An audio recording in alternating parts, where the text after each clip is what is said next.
Hello, I'm your imaginary friend. I have another story for you. This is another of Algernon Blackwood's John Silence stories. Now, as always, bear in mind that sometimes an author will have included something in their work that at the time of writing seemed fine to them, and it's not always fine. In particular, you may find there are some touches, some subtle and some not so subtle, of racism going through this work. So be prepared for that. This is case 5. It's called The Camp of the Dog, part 1. Islands of all shapes and sizes troop northward from Stockholm by the hundred, and the little steamer that threads their intricate mazes in summer leaves the traveler in a somewhat bewildered state as regards the points of the compass when it reaches the end of its journey at Waxholm. But it is only after Waxholm that the true islands begin, so to speak, to run wild and start up the coast on their tangled course of 100 miles of deserted loveliness. And it was in the very heart of this delightful confusion that we pitched our tents for a summer holiday.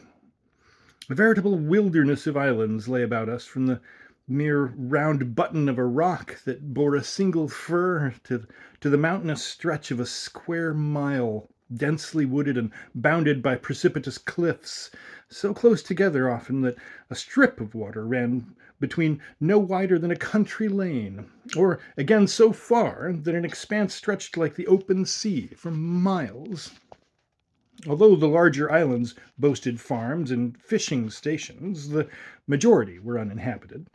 Carpeted with moss and heather, their coastlines showed a series of ravines and clefts and little sandy bays, with a growth of splendid pine woods that came down to the water's edge and led the eye through unknown depths of shadow and mystery into the very heart of primitive forest. The particular islands to which we had camping rights by virtue of paying a nominal sum to a Stockholm merchant lay together in a picturesque group far beyond the reach of the steamer, one being a mere reef with a fringe of fairy-like birches, and 2 others, cliff-bound monsters, rising with wooded heads out of the sea. The 4th, which we selected because it enclosed a little lagoon suitable for anchorage, bathing, night lions, and what not, shall have what description is necessary as the story proceeds. But so far as paying rent was concerned, we might equally well have pitched our tents on any one of 100 others that clustered about us as thickly as a swarm of bees. It was in the blaze of an evening in July, the air clear as crystal, the sea a cobalt blue, when we left our steamer on the borders of civilization and sailed away with maps, compasses, and provisions for the little group of dots in the Skagard that were to be our home for the next 2 months. The dinghy and my Canadian canoe trailed behind us, with tents and dunnage carefully piled aboard, and when the point of cliff intervened to hide the steamer and the Waxholm Hotel, we realized for the first time that the horror of trains and houses was far behind us. The fever of men and cities, the weariness of streets and confined spaces. The wilderness opened up on all sides into endless blue reaches. The map and compasses were so frequently called into requisition that we went astray more often than not, and progress was enchantingly slow. It took us, for instance, 2 whole days to find our crescent-shaped home, and the camps we made on the way were so fascinating that we left them with difficulty and regret, for each island seemed more desirable than the one before it, and over all lay the spell of haunting peace, remoteness from the turmoil of the world, and the freedom of open and desolate spaces. And so many of these spots of world beauty have I sought out and dwelt in that in my mind remains only a composite memory of their faces, a true map of heaven, as it were, from which this particular one stands forth with unusual sharpness because of the strange things that happened there, and also, I think, because anything in which John Silence played a part has a habit of fixing itself in the mind with a living and lasting quality of vividness. For the moment, however, Dr. Silence was not of the party. Some private case in the interior of Hungary claimed his attention, and it was not till later the 15th of August, to be exact, that I had arranged to meet him in Berlin and then return to London together for our harvest of winter work. All the members of our party, however, were known to him more or less well, and on this third day, as we sailed through the narrow opening into the lagoon and saw the circular ridge of trees and a gold and crimson sunset before us, his last words to me when we parted in London, for some unaccountable reason, came back very sharply to my memory, and recalled the curious impression of prophecy with which I had first heard them. "Enjoy your holiday and store up all the force you can," he had said as the train slipped out of Victoria, "and we will meet in Berlin on the 15th. Unless you should send for me sooner." And now suddenly the words returned to me so clearly that it seemed I almost heard his voice in my ear. "Unless you should send for me sooner."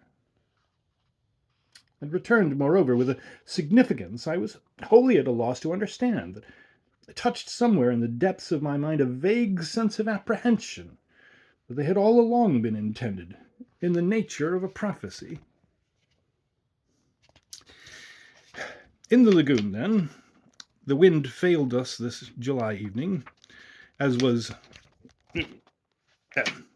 only natural, behind the shelter of the belt of woods, and we took to the oars, all breathless with the beauty of this first sight of our island home, yet all talking in somewhat hushed voices of the best place to land, the depth of water, the safest place to anchor, to put up the tents in, the most sheltered spot for the campfires, and a dozen things of importance that crop up when a home in the wilderness is actually to be made. And during this busy sunset hour of unloading before the dark, the souls of my companions adopted the trick of presenting themselves very vividly anew before my mind, and introducing themselves afresh. In reality, I suppose our party was in no sense singular. In the conventional life at home, they certainly seemed ordinary enough. But suddenly, as we passed through these gates of the wilderness, I saw them more sharply than before, with characters stripped of the atmosphere of men and cities. Complete change of setting often furnishes a startlingly new view of people hitherto held for well known. They present another facet of their personalities. I seem to see my own party almost as new people I had not known properly hitherto, people who would drop all disguises and henceforth reveal themselves as they really were. And each one seemed to say, "Now you will see me as I am. You will see me here in this primitive life of the wilderness, without clothes. All my masks and veils I have left behind in the abodes of men. So look out for surprises." The Reverend Timothy Maloney helped me to put up the tents. Long practice making the process easy, and while he drove in pegs and tightened ropes, his coat off, his flannel collar flying open without a tie, it was impossible to avoid the conclusion that he was cut out for the life of a pioneer, rather than the church. He was 50 years of age, muscular, blue-eyed, and hearty, and he took his share of the work, and more, without shirking. The way he handled the axe in cutting down saplings for the tent poles was a delight to see, and his eye in judging the level was unfailing. Bullied as a young man into a lucrative family living, he had in turn bullied his mind into some semblance of orthodox beliefs, doing the honors of the little country church with an energy that made one think of a coal heaver tending china. And it was only in the past few years that he had resigned the living and taken instead to cramming young men for their examinations. This suited him better. It enabled him, too, to indulge his passions for spells of wild life, and to spend the summer months of most years under canvas in one part of the world or another, where he could take his young men with him and combine reading with open air. His wife usually accompanied him, and there was no doubt she enjoyed the trips, for she possessed, though in less degree, the same joy of the wilderness that was his own distinguishing characteristic. The only difference was that, while he regarded it as the real life, she regarded it as an interlude. While he camped out with his heart and mind, she played at camping out, with her clothes and body. Nonetheless, she made a splendid companion, and to watch her busy cooking dinner over the fire we had built among the stones was to understand that her heart was in the business for the moment, and that she was happy even with the detail. Mrs. Maloney at home, knitting in the sun and believing that the world was made in 6 days, was one woman. But Mrs. Maloney, standing with bare arms over the smoke of a wood fire under the pine trees, was another. And Peter Sangre, the Canadian pupil, with his pale skin and his loose though not ungainly figure, stood beside her in very unfavourable contrast as he scraped potatoes and sliced bacon with slender white fingers that seemed better suited to hold a pen than a knife.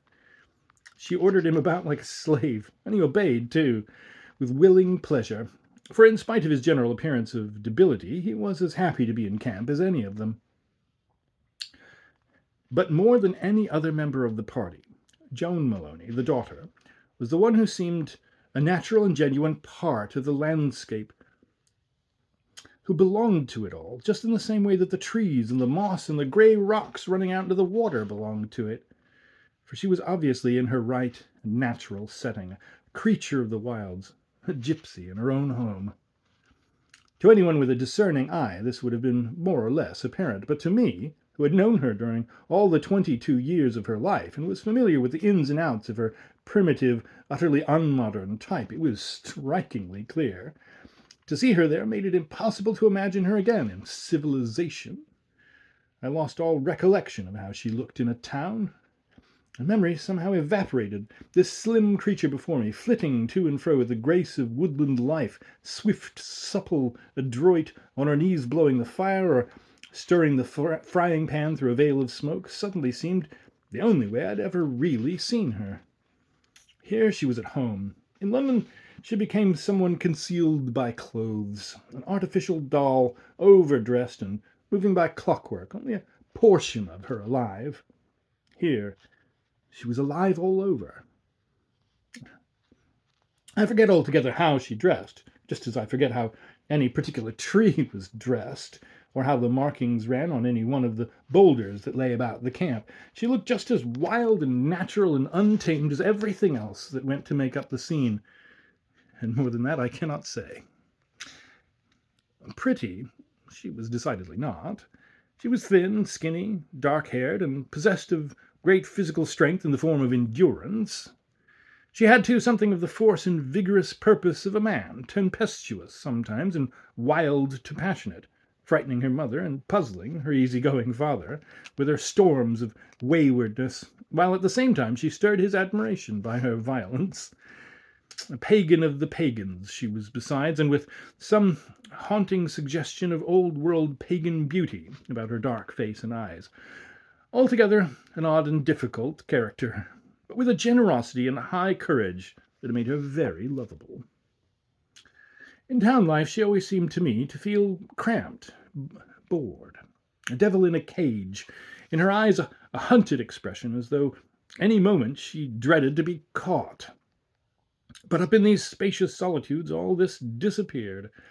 Away from the limitations that plagued and stung her, she would show at her best, and as I watched her moving about the camp, I repeatedly found myself thinking of a wild creature that had just obtained its freedom and was trying its muscles. Peter Sangre, of course, at once went down before her, but she was so obviously beyond his reach, and besides so well able to take care of herself, that I think her parents gave the matter but little thought, and he himself worshipped at a respectful distance, keeping admirable control of his passion in all respects save one, for at his age the eyes are difficult to master, and the yearning, almost the devouring expression often visible in them was probably there unknown even to himself. He, better than anyone else, understood that he had fallen in love with something most hard of attainment, something that drew him to the very edge of life and almost beyond it. It no doubt was a secret and terrible joy to him, this passionate worship from afar. Only I think he suffered more than anyone guessed, and that his want of vitality was due in large measure to the constant stream of unsatisfied yearning that poured forever from his soul and body. Moreover, it seemed to me, who now saw them for the first time together, that there was an unnameable something, an elusive quality of some kind that marked them as belonging to the same world, and that although the girl ignored him, she was secretly, and perhaps unknown to herself, drawn by some attribute very deep in her own nature to some quality equally deep in his. This, then, was the party when we first settled down into our 2 months' camp on the island in the Baltic Sea. Other figures flitted from time to time across the scene, and sometimes one reading man, sometimes another, came to join us and spend his 4 hours a day in the clergyman's tent. But they came for short periods only, and they went without leaving much trace in my memory, and certainly they played no important part in what subsequently happened. The weather favored us that night, so that by sunset the tents were up, the boats unloaded, a store of wood collected and chopped into lengths, and the candle lanterns hung round ready for lighting on the trees. Sangri, too, had picked deep mattresses of balsam boughs for the women's beds, and had cleared little paths of brushwood from their tents to the central fireplace. All was prepared for bad weather. It was a cosy supper, and a well-cooked one that we sat down to, and ate under the stars, and according to the clergyman, the only meal fit to eat we had seen since we left London a week before. The deep stillness, after that roar of steamers, trains, and tourists, held something that thrilled, for as we lay round the fire there was no sound but the faint sighing of the pines and the soft lapping of the waves along the shore and against the sides of the boat in the lagoon. The ghostly outline of her white sails was just visible through the trees, idly rocking to and fro in her calm anchorage, her sheets flapping gently against the mast. Beyond lay the dim blue shapes of other islands floating in the night, and from all the great spaces about us came the murmur of the sea and the soft breathing of great woods. The odors of the wilderness, smells of wind and earth, of trees and water, clean, vigorous, and mighty, were the true odors of a virgin world unspoilt by men, more penetrating and more subtly intoxicating than any other perfume in the whole world. Oh, and dangerously strong, too, no doubt, for some natures. "Ah," breathed out the clergyman after supper, with an indescribable gesture of satisfaction and relief. "Here there's a freedom, and room for body and mind to turn in. Here one can work and rest and play. Here one can be alive, and absorb something of the earth forces that never get within touching distance in the cities. By George, I shall make a permanent camp here, and come when it is time to die." The good man was merely giving vent to his delight at being under canvas. He said the same thing every year, and he said it often, but it more or less expressed the superficial feelings of us all. And when, a little later, he turned to compliment his wife on the fried potatoes, and discovered that she was snoring with her back against a tree, he grunted with content at the sight, and put a ground sheet over her feet, as if it was the most natural thing in the world for her to fall asleep after dinner, and then moved back to his own corner, smoking his pipe with great satisfaction. And I, smoking mine too, lay and fought against the most delicious sleep imaginable, while my eyes wandered from the fire to the stars peeping through the branches, and then back again to the group about me. The Reverend Timothy soon let his pipe go out, and succumbed as his wife had done, for he had worked hard and eaten well. Sangri, also smoking, leaned against a tree with his gaze fixed on the girl, a depth of yearning in his face that he could not hide, and that really distressed me for him. And Joan herself, with wide staring eyes, alert, full of the new forces of the place, evidently keyed up by the magic of finding herself among all the things her soul recognized as home, sat rigid by the fire, her thoughts roaming through the spaces, the blood stirring about her heart. She was as unconscious of the Canadian's gaze as she was that her parents both slept. She looked to me more like a tree, or something that had grown out of the island, than a living girl of the century. And when I spoke across to her in a whisper and suggested a tour of investigation, she started and looked up at me as though she heard a voice in her dreams. Sangri leaped up and joined us, and without waking the others, we three went over the ridge of the island and made our way down to the shore behind. The water lay like a lake before us, still colored by the sunset. The air was keen and scented, wafting the smell of the wooded islands that hung about us in the darkening air. Very small waves tumbled softly on the sand. The sea was sown with stars, and everywhere breathed and pulsed the beauty of the northern summer night. I confess I speedily lost consciousness of the human presences beside me, and I have little doubt Joan did too. Only Sangre felt otherwise, I suppose, for presently we heard him sighing, and I can well imagine that he absorbed the whole wonder and passion of the scene into his aching heart, to swell the pain there that was more searching even than the pain at the sight of such matchless and incomprehensible beauty. The splash of a fish jumping broke the spell. "I wish we had the canoe now," remarked Joan. "We could paddle out to the other islands." "Of course," I said. "Wait here and I'll go across for it," and was turning to feel my way back through the darkness when she stopped me in a voice that meant what it said. "No, Mr. Sangre will get it. We will wait here and cooee to guide him." The Canadian was off in a moment, for she had only to hint of her wishes, and he obeyed. "Keep out from shore in case of rocks," I cried out as he went, "and turn to the right out of the lagoon. That's the shortest way round by the map." My voice trailed across the still waters and woke echoes in the distant islands that came back to us like people calling out of space. It was only 30 or 40 yards over the ridge and down the other side to the lagoon where the boats lay, but it was a good mile to coast round the shore in the dark to where we stood and waited. We heard him stumbling away among the boulders, and then the sound suddenly ceased as he topped the ridge and went down past the fire to the other side.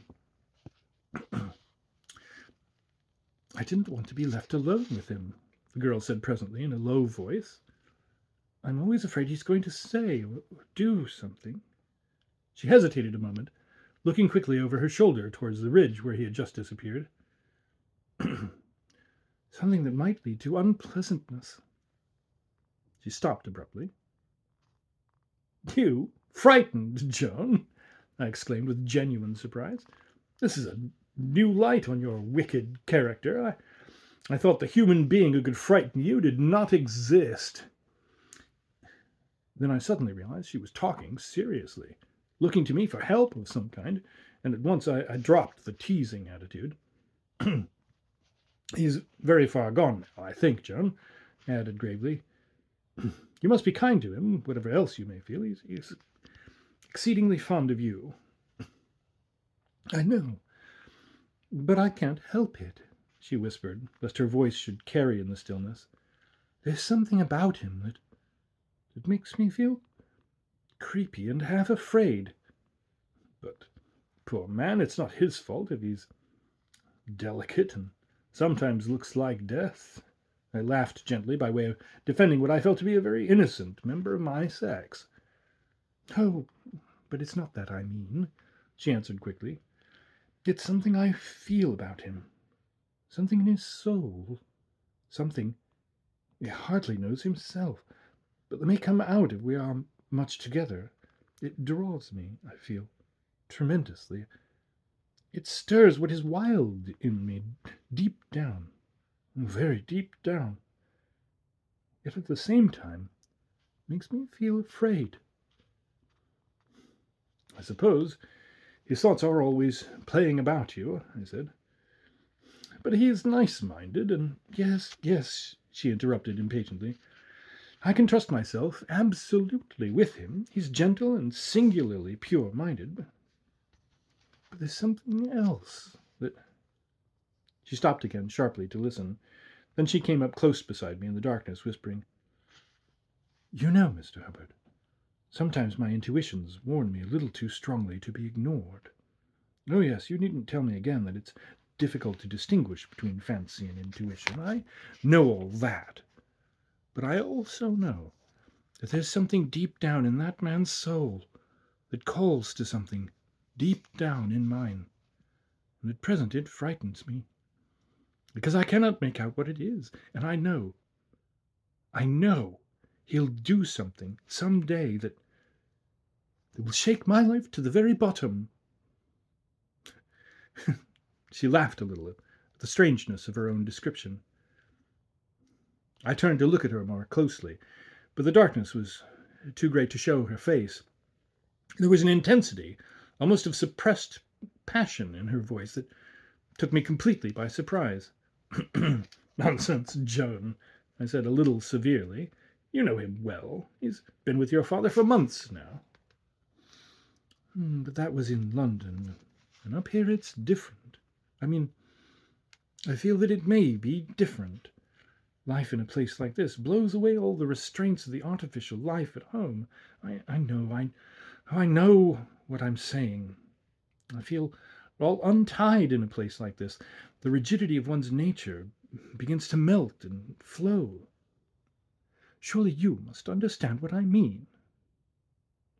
Of course I understand, I replied, not wishing to encourage her in her present line of thought. And it's a grand experience for a short time. But you're overtired tonight, Joan, like the rest of us. A few days in this air will set you above all fears of the kind you mention. Then, after a moment's silence, I added, feeling I should estrange her confidence altogether if I blundered any more and treated her like a child. I think, perhaps, the true explanation is that you pity him for loving you, and at the same time you feel the repulsion of the healthy, vigorous animal for what is weak and timid. If he came up boldly and took you by the throat and shouted that he would force you to love him, well, then you would feel no fear at all. You would know exactly how to deal with him. Isn't it, perhaps, something of that kind? The girl made no reply, and when I took her hand I felt that it trembled a little and was cold. It's not his love that I'm afraid of, she said hurriedly, for at this moment we heard the dip of a paddle in the water. It's something in his very soul that terrifies me in a way.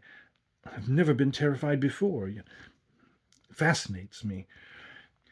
In town I was hardly conscious of his presence, but the moment we got away from civilization, it began to come. He seems so real up here. I dread being alone with him. It makes me feel that something must burst and tear its way out, that he would do something, or I should do something.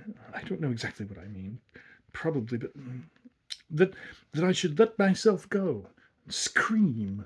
Joan, don't be alarmed, she laughed shortly. I shan't do anything silly, but I wanted to tell you my feelings, in case I needed your help. When I have intuitions as strong as this, they are never wrong, only I don't know yet what it means exactly. You must hold out for the month, at any rate, I said in as matter-of-fact a voice as I could manage, for her manner had somehow changed to my surprise to a subtle sense of alarm.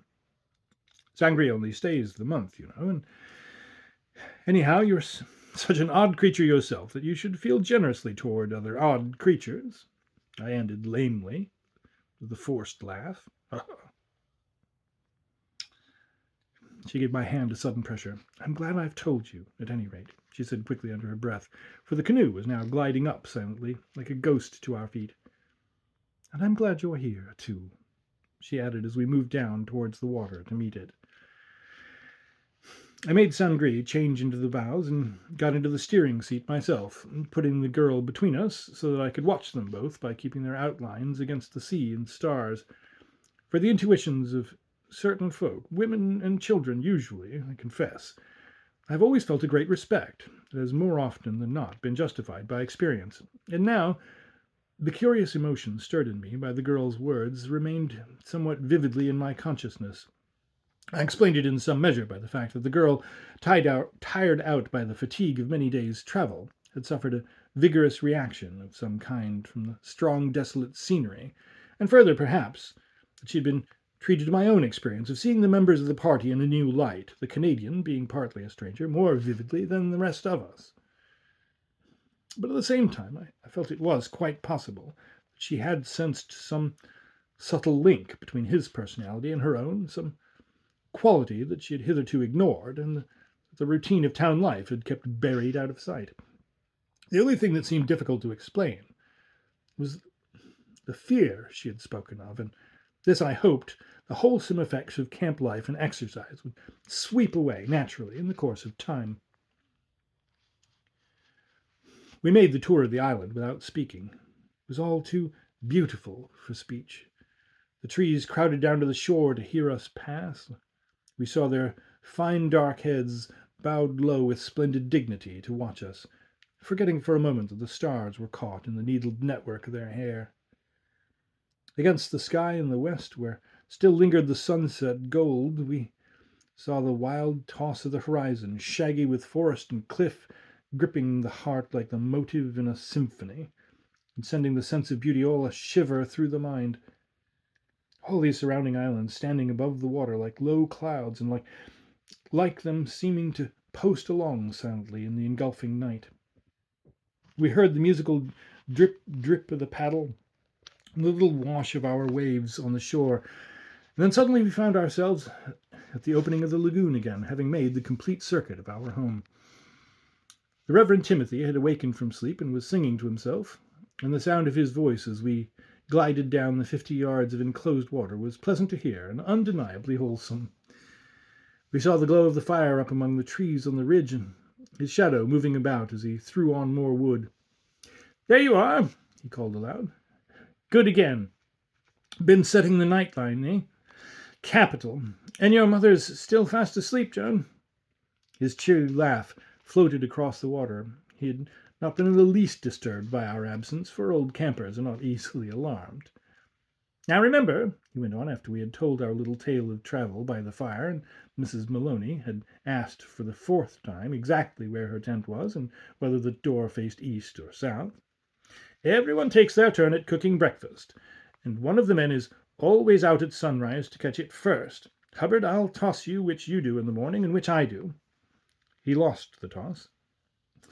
"Then I'll catch it," I said, laughing at his discomfiture, for I knew he loathed stirring porridge. "And mind you don't burn it, as you did every blessed time last year on the Volga," I added by way of reminder. Mrs. Maloney's 5th interruption about the door of her tent, and her further pointed observation that it was past 9 o'clock, set us lighting lanterns and putting the fire out for safety. But before we separated for the night, the clergyman had a time-honored little ritual of his own to go through that no one had the heart to deny him. He always did this. It was a relic of his pulpit habits. He glanced briefly from one to the other of us, his face grave and earnest, his hands lifted to the stars, and his eyes all closed and puckered up beneath a momentary frown. Then he offered up a short, almost inaudible prayer, thanking heaven for our safe arrival, begging for good weather, no illness or accidents, plenty of fish, and strong sailing winds. And then, unexpectedly, no one knew why exactly, he ended up with an abrupt request that nothing from the kingdom of darkness should be allowed to afflict our peace, and no evil thing come near to disturb us in the night time. And while he uttered these last surprising words, so strangely unlike his usual ending, it chanced that I looked up and let my eyes wander round the group assembled about the dying fire, and it certainly seemed to me that Sangre's face underwent a sudden and visible alteration. He was staring at Joan, and as he stared, the change ran over it like a shadow and was gone. I started in spite of myself. Something oddly concentrated, potent, collected, had come into the expression, usually so scattered and feeble. But it was all swift as a passing meteor, and when I looked a second time, his face was normal, and he was looking among the trees. And Joan, luckily, had not observed him, her head being bowed and her eyes tightly closed while her father prayed. The girl has a vivid imagination indeed, I thought, half laughing as I lit the lanterns, if her thoughts can put a glamour upon mine in this way. And yet, somehow, when we said good night, I took occasion to give her a few vigorous words of encouragement, and went to her tent to make sure I could find it quickly in the night in case anything happened. In her quick way, the girl understood and thanked me, and the last thing I heard as I moved off to the men's quarters was Mrs. Maloney crying that there were beetles in her tent, and Joan's laughter as she went to help her turn them out. Half an hour later, the island was silent as the grave. but for the mournful voices of the wind as it sighed up from the sea. Like white sentries stood the 3 tents of the men on one side of the ridge, and on the other side, half hidden by some birches, whose leaves just shivered as the breeze caught them. The women's tents, patches of ghostly grey, gathered more closely together for mutual shelter and protection. Something like 50 yards of broken ground, grey rock, moss, and lichen lay between, and over all lay the curtain of the night and the great whispering winds from the forests of Scandinavia. And the very last thing, just before floating away on that mighty wave that carries one so softly off into the deeps of forgetfulness, I again heard the voice of John Silence as the train moved out of Victoria Station. And by some subtle connection that met me on the very threshold of consciousness, there rose in my mind simultaneously the memory of the girl's half-given confidence and of her distress, as by some wizardry of approaching dreams that they seemed in that instant to be related. But before I could analyze the why and the wherefore, both sank away out of sight again, and I was off beyond recall. Unless you should send for me sooner.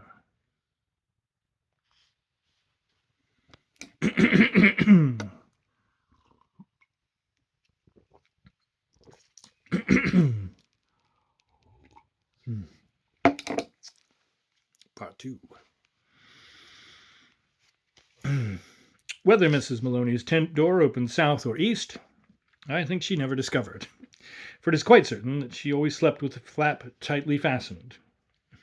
I only know that my own little 5x7 all silk faced due east, because next morning the sun, pouring in as only the wilderness sun knows how to pour, woke me early, and a moment later, with a short run over soft moss and a flying dive from the granite ledge, I was swimming in the most sparkling water imaginable. It was barely 4 o'clock when the sun came down a long vista of blue islands that led out to the open sea in Finland. Nearby rose the wooded domes of our own property, still capped and wreathed with smoky trails of fast-melting mist, and looking as fresh as though it was the morning of Mrs. Maloney's 6th day, and they had just issued clean and brilliant from the hands of the great architect. In the open spaces the ground was drenched with dew, and from the sea a cool salt wind stole in among the trees and set the branches trembling in an atmosphere of shimmering silver. The tents shone white where the sun caught them in patches. Below lay the lagoon, still dreaming of the summer night. In the open the fish were jumping busily, sending musical ripples towards the shore, and in the air hung the magic of dawn, silent, incommunicable. I lit the fire so that an hour later the clergyman should find good ashes to stir his porridge over, and then set forth upon an examination of the island. But hardly had I gone a dozen yards when I saw a figure standing a little in front of me, where the sunlight fell in a pool among the trees. It was Joan. She had already been up an hour, she told me, and had bathed before the last stars had left the sky. I saw at once that the new spirit of this solitary region had entered into her, banishing the fears of the night, for her face was like the face of a happy denizen of the wilderness, and her eyes stainless and shining. Her feet were bare, and drops of dew she had shaken from the branches hung in her loose flying hair. Obviously she had come into her own. "I've been all over the island," she announced laughingly, "and there are 2 things wanting. You're a good judge, Joan. What are they?" "There's no animal life, and there's no water." "They go together," I said. "Animals don't bother with a rock like this unless there's a spring on it." And as she led me from place to place, happy and excited, leaping adroitly from rock to rock, I was glad to note that my first impressions were correct. She made no reference to our conversation of the night before. The new spirit had driven out the old. There was no room in her heart for fear or anxiety, and nature had everything her own way. The island we found was some 3/4 of a mile from point to point, built in a circle or wide horseshoe with an opening of 20 feet at the mouth of the lagoon. Pine trees grew thickly all over, but here and there were patches of silver birch, scrub oak, and considerable colonies of wild raspberry and gooseberry bushes. The two ends of the horseshoe formed bare slabs of smooth granite running to the sea and forming dangerous reefs just below the surface, but the rest of the island rose in a 40-foot ridge and sloped down steeply to the sea on either side, being nowhere more than 100 yards wide. The outer shoreline was much indented, with numberless coves and bays and sandy beaches, with here and there caves and precipitous little cliffs against which the sea broke in spray and thunder. But the inner shore, the shore of the lagoon, was low and regular, and so well protected by the wall of trees along the ridge that no storm could ever send more than a passing ripple along its sandy marges. Eternal shelter reigned there. On one of the other islands, a few 100 yards away, for the rest of the party slept late this first morning, and we took to the canoe, we discovered a spring of fresh water, untainted by the brackish flavor of the Baltic, and having thus solved the most important problem of the camp, we next proceeded to deal with the second, fish. And in half an hour we reeled in and turned homewards, for we had no means of storage, and to clean more fish than may be stored or eaten in a day is no wise occupation for experienced campers. And as we landed towards 6 o'clock, we heard the clergyman singing as usual, and saw his wife and Sangri shaking out their blankets in the sun, and dressed in a fashion that finally dispelled all memories of streets and civilization. "The little people lit the fire for me," cried Maloney, looking natural and at home in his ancient flannel suit and breaking off in the middle of his singing. "So I've got the porridge going, and this time it's not burnt." We reported the discovery of water and held up the fish. "Good! Good again!" he cried. "We'll have the first decent breakfast we've had this year. Sangri'll clean 'em in no time, and the bosun's mate—" "We'll fry them to a turn," laughed the voice of Mrs. Maloney, appearing on the scene in a tight blue jersey and sandals, and catching up the frying pan. Her husband always called her the bosun's mate in camp, because it was her duty, among others, to pipe all hands to meals. "And as for you, Joan," went on the happy man, "you look like the spirit of the island, with moss in your hair and wind in your eyes and sun and stars mixed in your face." He looked at her with delighted admiration. "Here, Sangri, take these 12, there's a good fellow. They're the biggest, and we'll have 'em in butter in less time than you can say Baltic Island." I watched the Canadian as he slowly moved off to the cleaning pail. His eyes were drinking in the girl's beauty, and a wave of passionate, almost feverish joy passed over his face, expressive of the ecstasy of true worship more than anything else. Perhaps he was thinking that he still had 3 weeks to come with that vision always before his eyes. Perhaps he was thinking of his dreams in the night. I cannot say. But I noticed the curious mingling of yearning and happiness in his eyes, and the strength of the impression touched my curiosity. Something in his face held my gaze for a second. Something to do with its intensity. That so timid, so gentle a personality should conceal so virile a passion almost seemed to require explanation. But the impression was momentary, for that first breakfast in camp permitted no divided attentions, and I dare swear that the porridge, the tea, the Swedish flatbread, and the fried fish flavored with points of frizzled bacon were better than any meal eaten elsewhere that day in the whole world. The first clear day in a new camp is always a furiously busy one, and we soon dropped into the routine upon which, in large measure, the real comfort of everyone depends. About the cooking fire, greatly improved with stones from the shore, we built a high stockade consisting of upright poles thickly twined with branches, the roof lined with moss and lichen and weighted with rocks, and round the interior we made low wooden seats, so that we could lie round the fire even in rain and eat our meals in peace. Paths, too, outlined themselves from tent to tent, from the bathing places and the landing stage, and a fair division of the island was decided upon between the quarters of the men and the women. Wood was stacked, awkward trees and boulders removed, hammocks slung, and tents strengthened. In a word, camp was established, and duties were assigned and accepted as though we expected to live on this Baltic island for years to come, and the smallest detail of the community life was important. Moreover, as the camp came into being, this sense of a community developed. proving that we were a definite whole and not merely separate human beings living for a while in tents upon a desert island. Each fell willingly into the routine. Sangri, by natural selection, took upon himself the cleaning of the fish and the cutting of the wood into lengths sufficient for a day's use, and he did it well. The pan of water was never without a fish, cleaned and scaled, ready to fry for whoever was hungry. The nightly fire never died down for lack of material to throw on without going farther afield to search. And Timothy, once reverend, caught the fish and chopped down the trees. He also assumed responsibility for the condition of the boat, and did it so thoroughly that nothing in the little cutter was ever found wanting, and when for any reason his presence was in demand, the first place to look for him was in the boat, and there, too, he was usually found, tinkering away with sheets, sails, or rudder, and singing as he tinkered.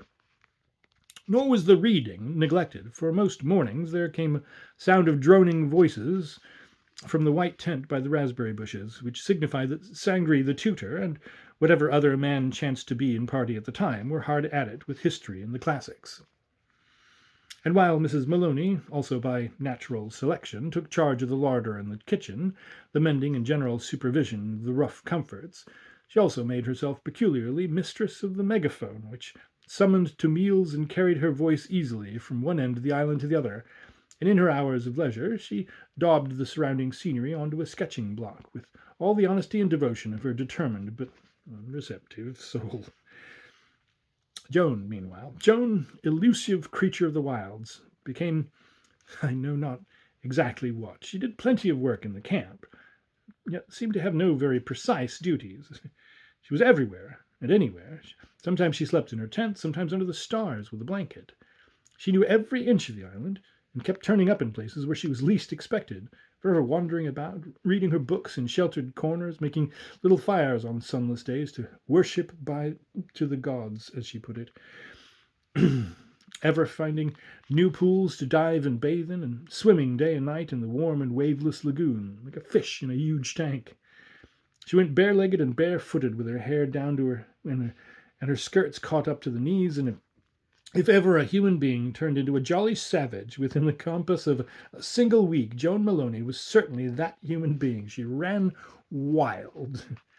So completely, too, was she possessed by the strong spirit of the place that the little human fear she had yielded to so strangely on our arrival seemed to have been utterly dispossessed. As I hoped and expected, she made no reference to our conversation of the first evening. Sangri bothered her with no special attentions, and after all, they were very little together. His behavior was perfect in that respect, and I, for my part, hardly gave the matter another thought. Joan was ever a prey to vivid fancies of one kind or another, and this was one of them. Mercifully, for the happiness of all concerned, it had melted away before the spirit of busy, active life and deep content that reigned over the island. Everyone was intensely alive, and peace was upon us all. Meanwhile, the effect of the camp life began to tell. Always a searching test of character, its results, sooner or later, are infallible, for it acts upon the soul as swiftly and surely as the hypobath upon the negative of a photograph. A readjustment of the personal forces takes place quickly. Some parts of the personality go to sleep, others wake up. But the first sweeping change that the primitive life brings about is that the artificial portions of the character shed themselves one after another like dead skins. Attitudes and poses that seemed genuine in the city drop away. The mind, like the body, grows quickly hard, simple, uncomplex, and in a camp as primitive and close to nature as ours was, these effects become speedily visible. Some folk, of course, who talk glibly about the simple life when it is safely out of reach, betray themselves in camp by forever peering about for the artificial excitements of civilization which they miss. Some get bored at once, some grow slovenly, some reveal the animal in most unexpected fashion, and some, the select few, find themselves in very short order and are happy. And in our little party, we could flatter ourselves that we all belonged to the last category, so far as the general effect was concerned. Only there were certain other changes as well, varying with each individual and all interesting to note. It was only after the first week or two that these changes became marked, although this is the proper place, I think, to speak of them. For having myself no other duty than to enjoy a well-earned holiday, I used to load my canoe with blankets and provisions and journey forth on exploration trips among the islands of several days together. And it was on my return from the first of these, when I rediscovered the party, so to speak, that these changes first presented themselves vividly to me, and in one particular instance produced a rather curious impression. In a word, then, while everyone had grown wilder, naturally wilder, St. Gris, it seemed to me, had grown much wilder, and what I can only call unnaturally wilder. He made me think of a savage. To begin with, he had changed immensely in mere physical appearance, in the full brown cheeks, the brighter eyes of absolute health, and the general air of vigor and robustness that had come to replace his customary lassitude and timidity. It worked such an improvement that I hardly knew him for the same man. His voice, too, was deeper, and his manner bespoke for the first time a greater measure of confidence in himself. He now had some claims to be called nice-looking, or at least to a certain air of virility that would not lessen his value in the eyes of the opposite sex. All this, of course, was natural enough and most welcome. But, altogether apart from this physical change, which no doubt had also been going forward in the rest of us, there was a subtle note in his personality that came to me with a degree of surprise that almost amounted to shock. And two things, as he came down to welcome me and pull up the canoe, leaped up in my mind unbidden, as though connected in some way I could not at the moment divine. First, the curious judgment formed of him by Joan, and secondly, that fugitive expression I had caught in his face while Maloney was offering up his strange prayer for special protection from heaven. The delicacy of manner and feature, to call it by no milder term, which had always been a distinguishing characteristic of the man, had been replaced by something far more vigorous and decided, that yet utterly eluded analysis. The change which impressed me so oddly was not easy to name.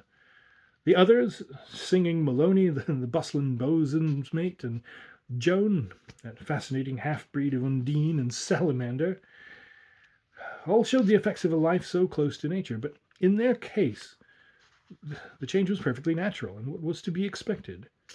Whereas with Peter St. Gris, the Canadian, it was something unusual and unexpected. It is impossible to explain how he managed gradually to convey to my mind the impression that something in him had turned savage, but yet this more or less is the impression that he did convey. It was not that he seemed really less civilized, or that his character had undergone any definite alteration, but rather that something in him, hitherto dormant, had awakened to life. Some quality, latent till now, so far at least as we were concerned, who, after all, knew him but slightly, had stirred into activity and risen to the surface of his being. And while, for the moment, this seemed as far as I could get, it was but natural that my mind should continue the intuitive process and acknowledge that John's silence, owing to his peculiar faculties, and the girl, owing to her singularly receptive temperament, might each in a different way have divined this latent quality in his soul and feared its manifestation later. On looking back to this painful adventure, too, it now seems equally natural that the same process, carried to its logical conclusion, should have wakened some deep instinct in me that, wholly without direction from my will, set itself sharply and persistently upon the watch from that very moment. Thenceforward, the personality of St. Gris was never far from my thought, and I was forever analyzing and searching for the explanation that took so long in coming. "I declare, Hubbard, you're tanned like an aboriginal, and you look like one, too," laughed Maloney. "And I can return the compliment," was my reply, and we all gathered round a brew of tea to exchange news and compare notes. And later, at supper, it amused me to observe that the distinguished tutor, once clergyman, did not eat his food quite as nicely as he did at home. He devoured it. that Mrs. Maloney ate more, and to say the least with less delay than was her custom in the select atmosphere of her English dining room, and that while Joan attacked her tin plateful with genuine avidity, Sangre, the Canadian, bit and gnawed at his, laughing and talking and complimenting the cook all the while. It made me think with secret amusement of a starved animal at its first meal. While from their remarks about myself, I judged that I had changed and grown wild as much as the rest of them. In this and in 100 other little ways the change showed, ways difficult to define in detail, but all proving not the coarsening effect of leading the primitive life, but let us say the more direct and unvarnished methods that became prevalent. For all day long we were in the bath of the elements, wind, water, sun, and just as the body became insensible to cold and shed unnecessary clothing, the mind grew straightforward and shed many of the disguises required by the conventions of civilization. And in each, according to temperament and character, there stirred the life instincts that were natural, untamed, and in a sense savage.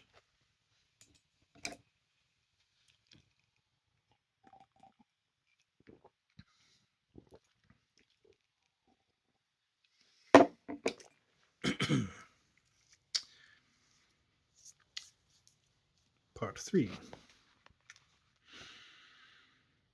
So it came about that I stayed with our island party, putting off my second exploring trip from day to day, and I think that this far-fetched instinct to watch Sangre was really the cause of my postponement.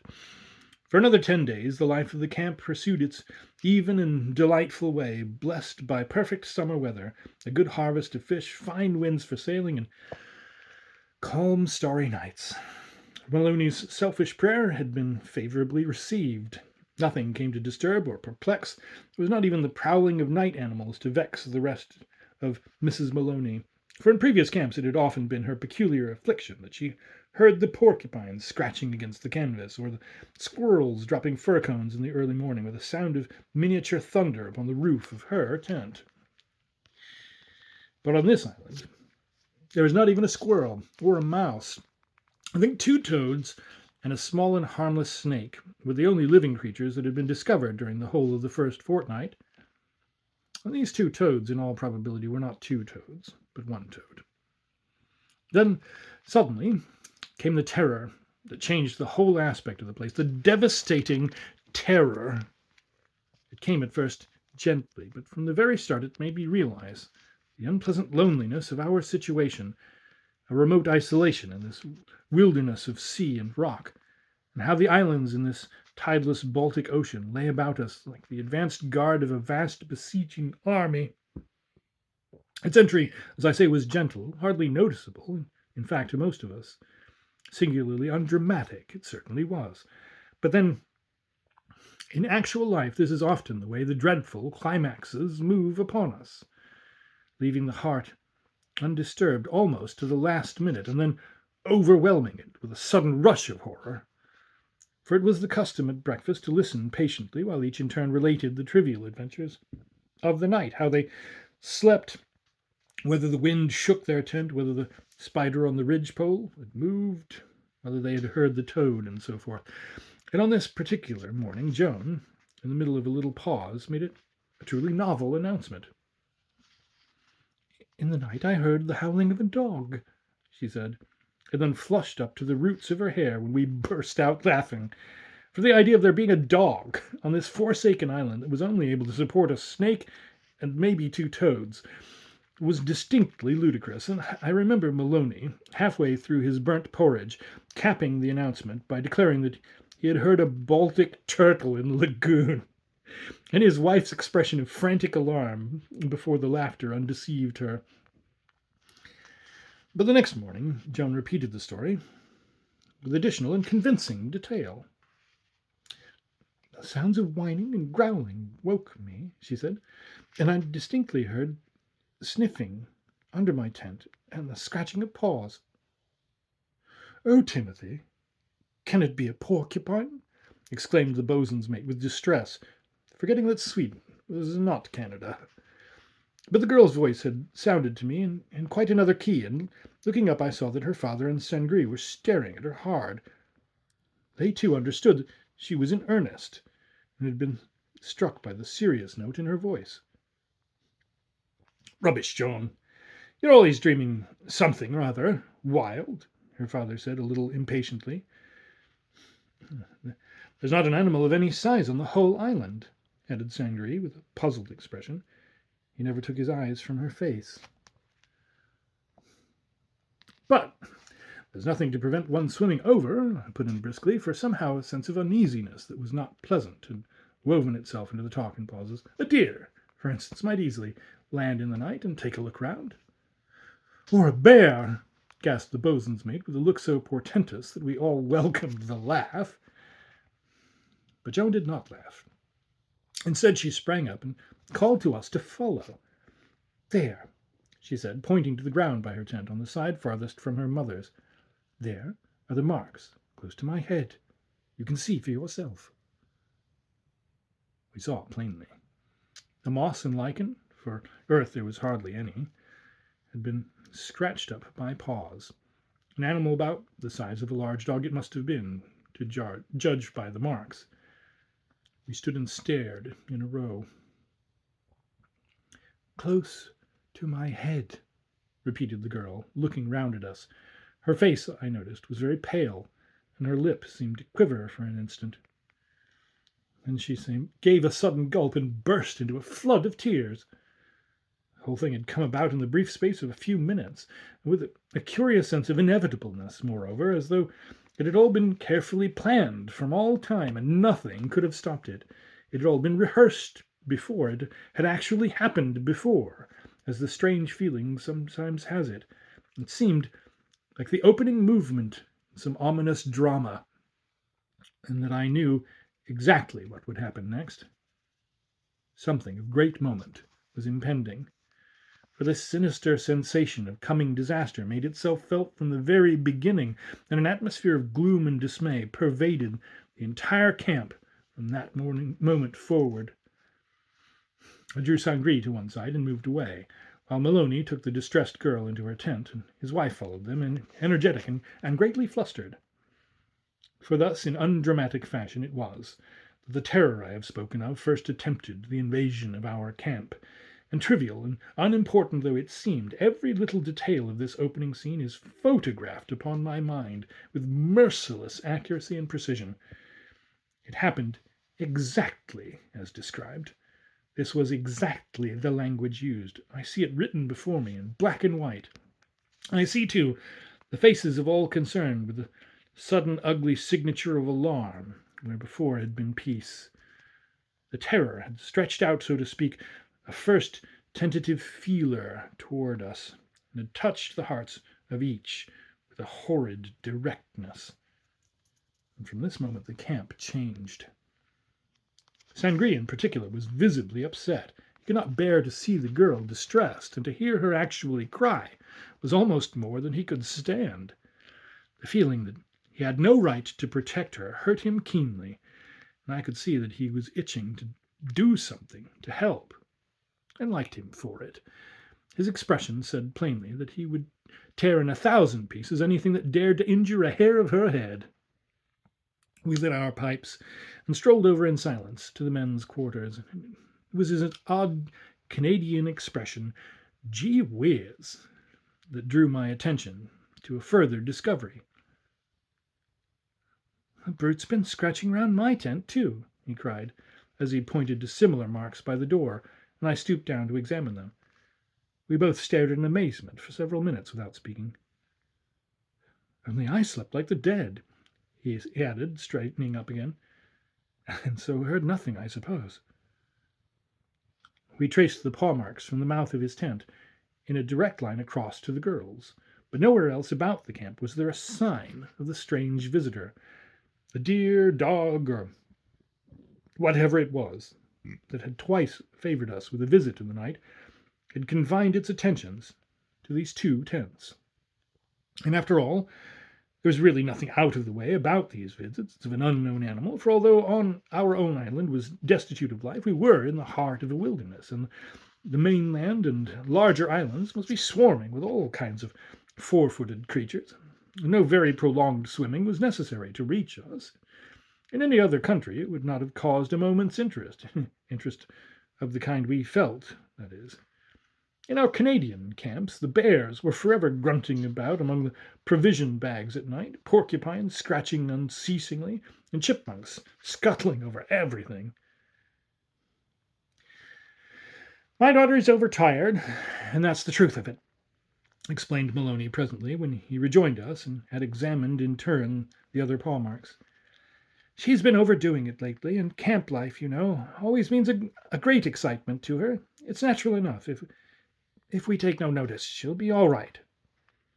He paused to borrow my tobacco pouch and fill his pipe, and the blundering way he filled it and spilled the precious weed on the ground visibly belied the calm of his easy language. You might take her out for a bit of fishing, Hubbard, like a good chap. She's hardly up to the long day in the cutter. Show her some of the other islands in your canoe, perhaps, eh? And by lunchtime the cloud had passed away as suddenly and as suspiciously as it had come. But in the canoe, on our way home, having till then purposely ignored the subject uppermost in our minds, she suddenly spoke to me in a way that again touched the note of sinister alarm, the note that kept on sounding and sounding until finally John's silence came with his great vibrating presence and relieved it. Yes, and even after he came, too, for a while. I'm ashamed to ask it, she said abruptly as she steered me home, her sleeves rolled up, her hair blowing in the wind.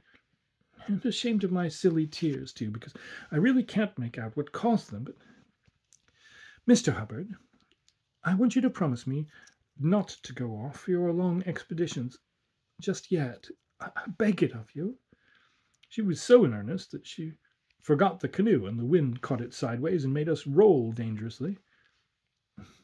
I've tried hard not to ask this, she added, bringing the canoe round again, but I simply can't help myself. It was a good deal to ask, and I suppose my hesitation was plain, for she went on before I could reply, and her beseeching expression and intensity of manner impressed me very forcibly. For another 2 weeks, only. Mr. Saint-Gris leaves in a fortnight, I said, seeing at once what she was driving at, but wondering if it was best to encourage her or not. If I knew you were to be on the island till then, she said, her face alternately pale and blushing, and her voice trembling a little, I should feel so much happier. I looked at her steadily, waiting for her to finish. And safer, she added almost in a whisper. Especially at night, I mean. Safer, Joan? I repeated, thinking I'd never seen her eyes so soft and tender. She nodded her head, keeping her gaze fixed on my face. It was really difficult to refuse, whatever my thoughts and judgments may have been, and somehow I understood that she spoke with good reason, though for the life of me I could not have put it into words. Happier and safer, she said gravely, the canoe giving a dangerous lurch as she leaned forward in her seat to catch my answer. Perhaps, after all, the wisest way was to grant her request and make light of it, easing her anxiety without too much encouraging its cause. All right, Joan, you queer creature. I promise. And the instant look of relief in her face, and the smile that came back like sunlight to her eyes, made me feel that, unknown to myself and the world, I was capable of considerable sacrifice after all. But, you know, there's nothing to be afraid of, I added sharply, and she looked up in my face with the smile women use when they know we are talking idly, yet do not wish to tell us so. You don't feel afraid, I know, she observed quietly. Of course not. Why should I? So, if you will just humor me this once, I will never ask anything foolish of you again as long as I live, she said gratefully. You have my promise, was all I could find to say. She headed the nose of the canoe for the lagoon lying a quarter of a mile ahead, and paddled swiftly, but a minute or two later she paused again and stared hard at me with the dripping paddle across the thwarts. "You've not heard anything at night yourself, have you?" she asked. "I never hear anything at night," I replied shortly, "from the moment I lie down to the moment I get up." "That dismal howling, for instance," she went on, determined to get it out. "Far away at first, and then getting closer and stopping just outside the camp?" "Certainly not." "Because sometimes I think I almost dreamed it." "Most likely you did," was my unsympathetic response. "And you don't think father has heard it either, then?" "No. He would have told me if he had." This seemed to relieve her mind a little. "I know mother hasn't," she added, as if speaking to herself, "for she hears nothing, ever." It was 2 nights after this conversation that I woke out of deep sleep and heard sounds of screaming. The voice was really horrible, breaking the peace and silence with its shrill clamor. In less than 10 seconds I was half dressed and out of my tent. The screaming had stopped abruptly, but I knew the general direction and ran as fast as the darkness would allow me over to the women's quarters. And on getting close I heard sounds of suppressed weeping. It was Joan's voice. And just as I came up I saw Mrs. Maloney, marvelously attired, fumbling with a lantern. Other voices became audible in the same moment behind me, and Timothy Maloney arrived breathless, less than half dressed, and carrying another lantern that had gone out of the way from being banged against a tree. Dawn was just breaking, and a chill wind blew in from the sea. Heavy black clouds drove low overhead. The scene of confusion may be better imagined than described. Questions in frightened voices filled the air against this background of suppressed weeping. Briefly, Joan's silk tent had been torn, and the girl was in a state bordering upon hysterics. Somewhat reassured by our noisy presence, however, for she was plucky at heart, she pulled herself together and tried to explain what had happened. And her broken words, told there on the edge of night and morning, on this wild island ridge, were oddly thrilling and distressingly convincing. "Something touched me, and I woke," she said simply, but in a voice still hushed and broken with the terror of it. "Something pushing against the tent. I felt it through the canvas. There was the same sniffing and scratching as before, and I felt the tent give a little, as when wind shakes it. I heard breathing, very loud, very heavy breathing. And then came a sudden great tearing blow, and the canvas ripped open, close to my face." She had instantly dashed out through the open flap and screamed at the top of her voice, thinking the creature had actually got into the tent. But nothing was visible, she declared, and she heard not the faintest sound of an animal making off under cover of the darkness. The brief account seemed to exercise a paralyzing effect upon us all as we listened to it. I can see the disheveled group to this day, the wind blowing the women's hair, and Maloney craning his head forward to listen, and his wife, open-mouthed and gasping, leaning against a pine tree. "Come over to the stockade and we'll get the fire going," I said. "That's the first thing," for we were all shaking with the cold in our scanty garments. And at that moment Sangri arrived, wrapped in a blanket and carrying his gun. He was still drunken with sleep. "The dog again," Maloney explained briefly, forestalling his questions. "Been at Joan's tent. Torn it, by gad, this time. It's time we did something," he went on mumbling confusedly to himself. Sangri gripped his gun and looked about swiftly in the darkness. I saw his eyes aflame in the glare of the flickering lanterns.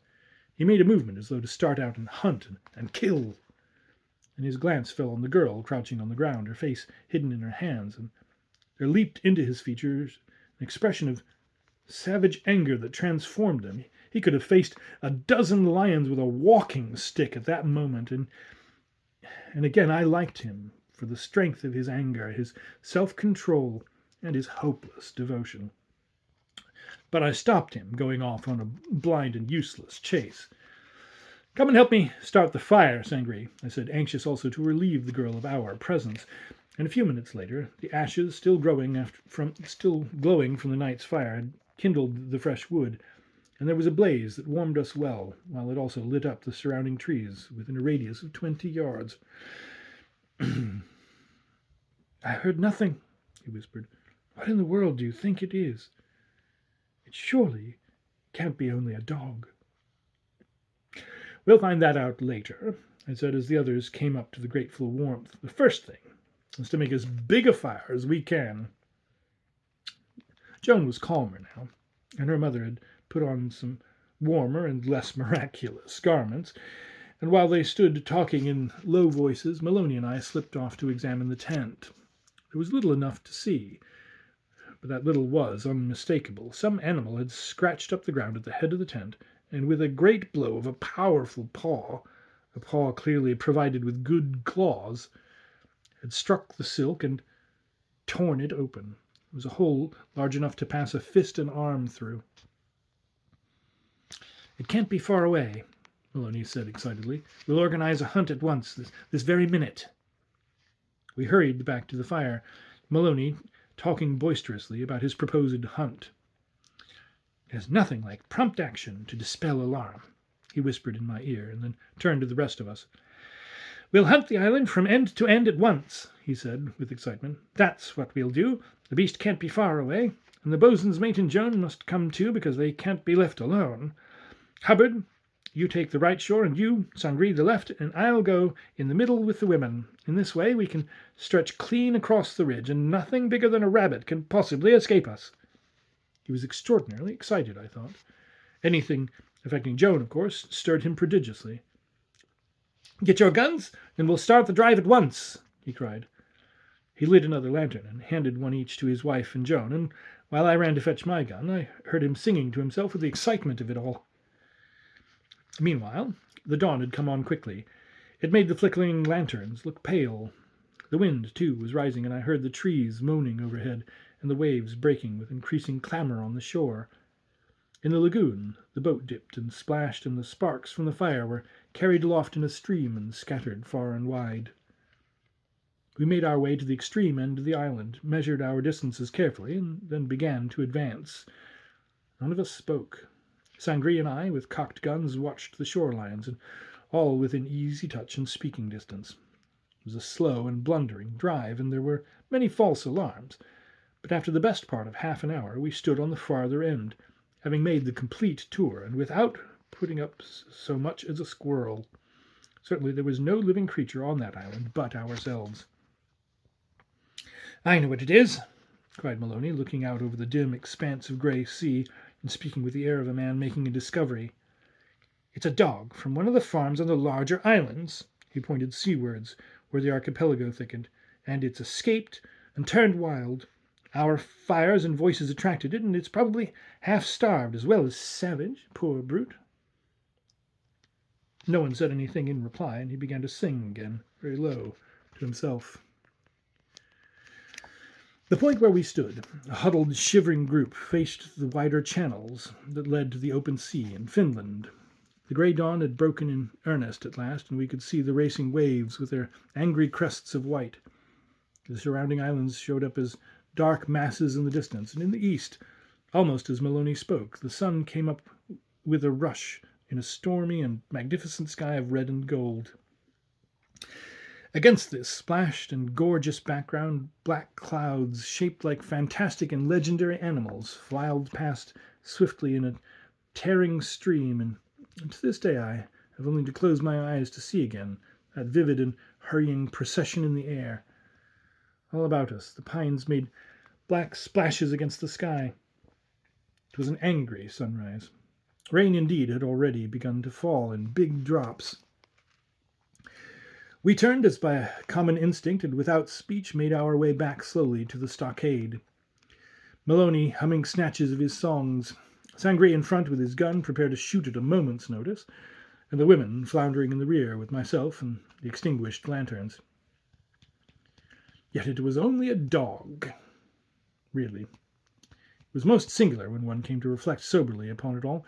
Events, say the occultists, have souls, or at least that agglomerate life due to the emotions and thoughts of all concerned in them, so that cities and even whole countries have great astral shapes which may become visible to the eye of vision. And certainly here, the soul of this drive, this vain blundering, futile drive, stood somewhere between ourselves and laughed. All of us heard that laugh, and all of us tried hard to smother the sound, or at least to ignore it. Everyone talked at once, loudly and with exaggerated decision, obviously trying to say something plausible against heavy odds, striving to explain naturally that an animal might so easily conceal itself from us or swim away before we had time to light upon its trail. We all spoke of that trail as though it really existed, and we had more to go upon than the mere marks of paws about the tents of Joan and the Canadian. Indeed, but for these and the torn tent, I think it would, of course, have been possible to ignore the existence of this beast intruder altogether. It was here, under this angry dawn, as we stood in the shelter of the stockade from the pouring rain, weary yet so strangely excited, it was here, out of this confusion of voices and explanations, that very stealthily the ghost of something horrible slipped in and stood among us. It made all our explanations seem childish and untrue. The false relation was instantly exposed. Eyes exchanged quick, anxious glances, questioning, expressive of dismay. There was a sense of wonder, of poignant distress, and of trepidation. Alarm stood waiting at our elbows. We shivered. Then, suddenly, as we looked into each other's faces, came the long, unwelcome pause in which this new arrival established itself in our hearts. And without further speech or attempt at explanation, Maloney moved off abruptly to mix the porridge for an early breakfast, Sangree to clean the fish, myself to chop wood and tend the fire, Joan and her mother to change their wet garments, and most significant of all, to prepare her mother's tent for its future complement of two. Each went to his duty, but hurriedly, awkwardly, silently, and this new arrival, this shape of terror and distress, stalked, viewless, by the side of each. If only I could have traced that dog, I think was the thought in the minds of all. But in camp, where everyone realizes how important the individual contribution is to the comfort and well-being of all, the mind speedily recovers tone and pulls itself together. During the day, a day of heavy and ceaseless rain, we kept more or less to our tents, and though there were signs of mysterious conferences between the three members of the Maloney family, I think that most of us slept a good deal and stayed alone with his thoughts. Certainly I did, because when Maloney came to say that his wife invited us all to a special tea in her tent, he had to shake me awake before I realized he was there at all. And by supper time, we were more or less even-minded again, and almost jolly. I only noticed that there was an undercurrent of what is best described as jumpiness, and that the merest snapping of a twig or plop of a fish in the lagoon was sufficient to make us start and look over our shoulders. Pauses were rare in our talk, and the fire was never for one instant allowed to get low. The wind and rain had ceased, but the dripping of the branches kept up an excellent imitation of a downpour. In particular, Maloney was vigilant and alert, telling us a series of tales in which the wholesome humorous element was especially strong. He lingered, too, behind me after Sangree had gone to bed, and while I mixed myself a glass of hot Swedish punch, he did a thing I'd never known him to do before. He mixed one for himself, and then asked me to light him over to his tent. We said nothing on the way, but I felt that he was glad of my companionship. I returned alone to the stockade, and for a long time after that kept the fire blazing, and sat up smoking and thinking. I hardly knew why, but sleep was far from me for one thing, and for another, an idea was forming in my mind that required the comfort of tobacco and a bright fire for its growth. I lay against a corner of the stockade seat, listening to the wind whispering into the ceaseless drip, drip of the trees. The night, otherwise, was very still, and the sea quiet as a lake.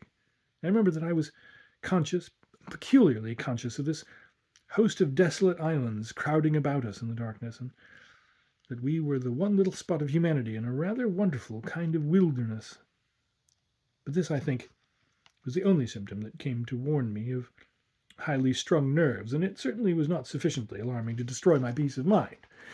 One thing, however, did come to disturb my peace, for just as I was finally made ready to go and had kicked the embers of the fire into a last effort, I fancied I saw, peering at me round the farther edge of the stockade wall, a dark and shadowy mass that might have been, that strongly resembled, in fact, the body of a large animal. Two glowing eyes shone for an instant in the middle of it. But the next second I saw that it was merely a projecting mass of moss and lichen in the wall of our stockade, and the eyes were a couple of wandering sparks from the dying ashes I'd kicked. It was easy enough, too, to imagine I saw an animal moving here and there between the trees as I picked my way stealthily to my tent. Of course, the shadows tricked me. And though it was after 1 o'clock, Maloney's light was still burning, for I saw his tent shining white among the pines. It was, however, in the short space between consciousness and sleep, that time when the body is low and the voices of the submerged region tell sometimes true, that the idea which had been all this while maturing reached the point of an actual decision, and I suddenly realized that I had resolved to send word to Dr. Silence. For with a sudden wonder that I'd hitherto been so blind, the unwelcome conviction dawned upon me all at once that some dreadful thing was lurking about us on this island, and that the safety of at least one of us was threatened by something monstrous and unclean that was too horrible to contemplate. And again, remembering those last words of his as the train moved out of the platform, I understood that Dr. Silence would hold himself in readiness to come. "Unless you should send for me sooner," he'd said. I found myself suddenly wide awake. It is impossible to say what woke me, but it was no gradual process, seeing that I jumped from deep sleep to absolute alertness in a single instant. I had evidently slept for an hour and more, for the night had cleared, stars crowded the sky, and a pallid half-moon just sinking into the sea threw a spectral light between the trees. I went outside to sniff the air and stood upright.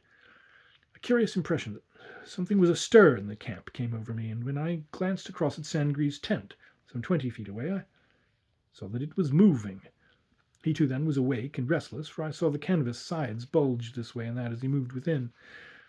The flap was pushed forward. He was coming out, like myself, to sniff the air, and I was not surprised, for its sweetness after the rain was intoxicating. And he came out on all fours, just as I had done.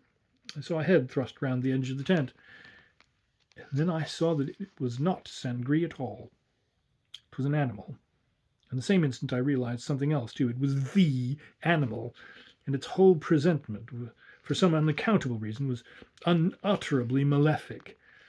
A cry I was quite unable to suppress escaped me, and the creature turned on the instant and stared at me with baleful eyes. I could have dropped on the spot, for the strength all ran out of my body with a rush.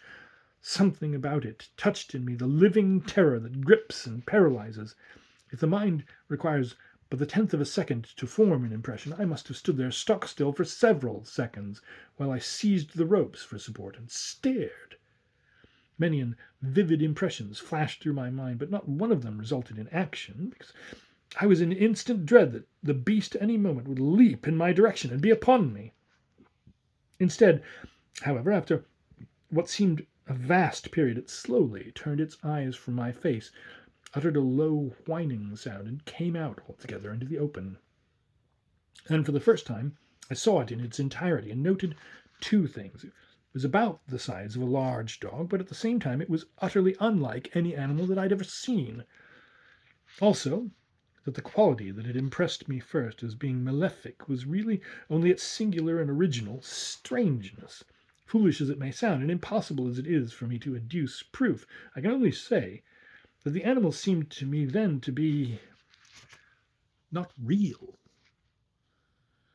But all this passed through my mind in a flash, almost subconsciously, and before I had time to check my impressions, or even properly to verify them, I made an involuntary movement, catching the tight rope in my hand so that it twanged like a banjo string, and in that instant the creature turned the corner of Sangree's tent and was gone into the darkness. Then, of course, my senses in some measure returned to me, and I realized only one thing. It had been inside his tent. I dashed out, reached the door in half a dozen strides, and looked in. The Canadian, thank God, lay upon his bed of branches. His arm was stretched outside across the blankets, the fist tightly clenched. and the body had an appearance of unusual rigidity that was alarming. On his face there was an expression of effort, almost of painful effort, so far as the uncertain light permitted me to see, and his sleep seemed to be very profound. He looked, I thought, so stiff, so unnaturally stiff, and in some indefinable way, too. He looked smaller, shrunken. I called to him to wake, but called many times in vain. Then I decided to shake him, and had already moved forward to do so vigorously when there came the sound of footsteps padding softly behind me, and I felt a stream of hot breath burn my neck as I stooped. I turned sharply. The tent door was darkened, and something silently swept in.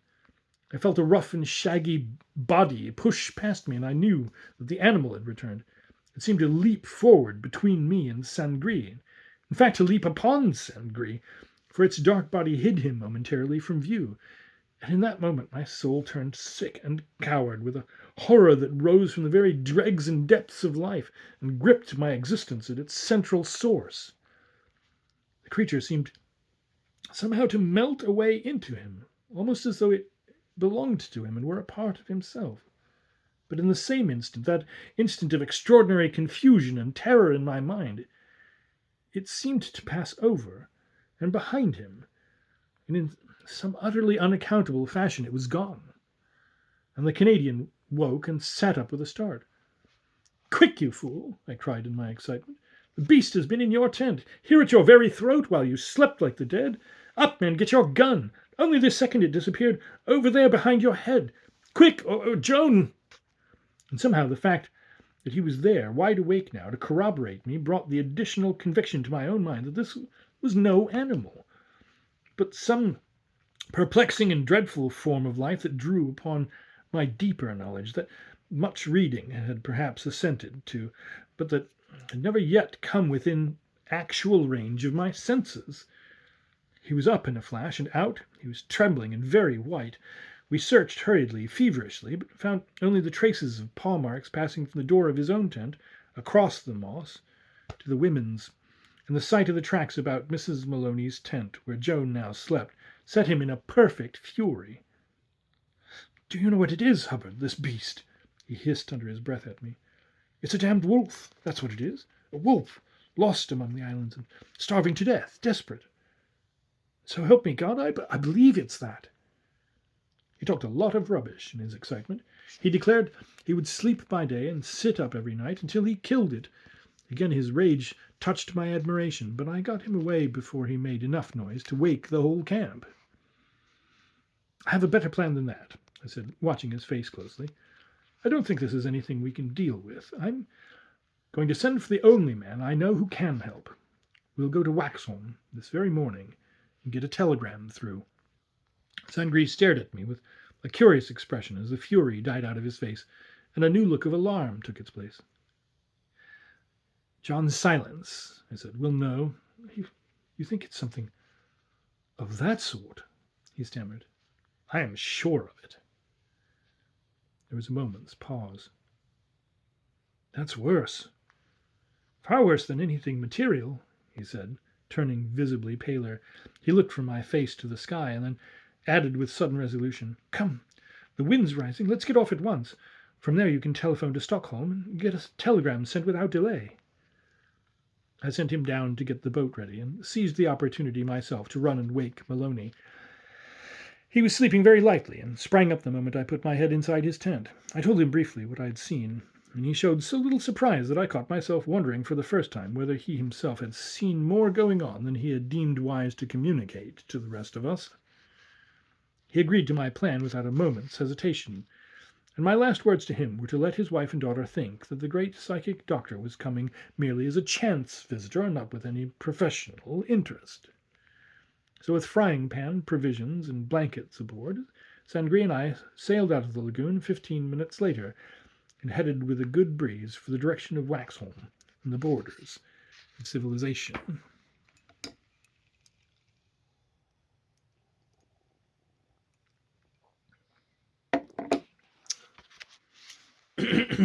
Part 4. Although nothing John Silence did ever took me, properly speaking, by surprise, it was certainly unexpected to find a letter from Stockholm waiting for me. "I've finished my Hungary business," he wrote, "and appear for 10 days.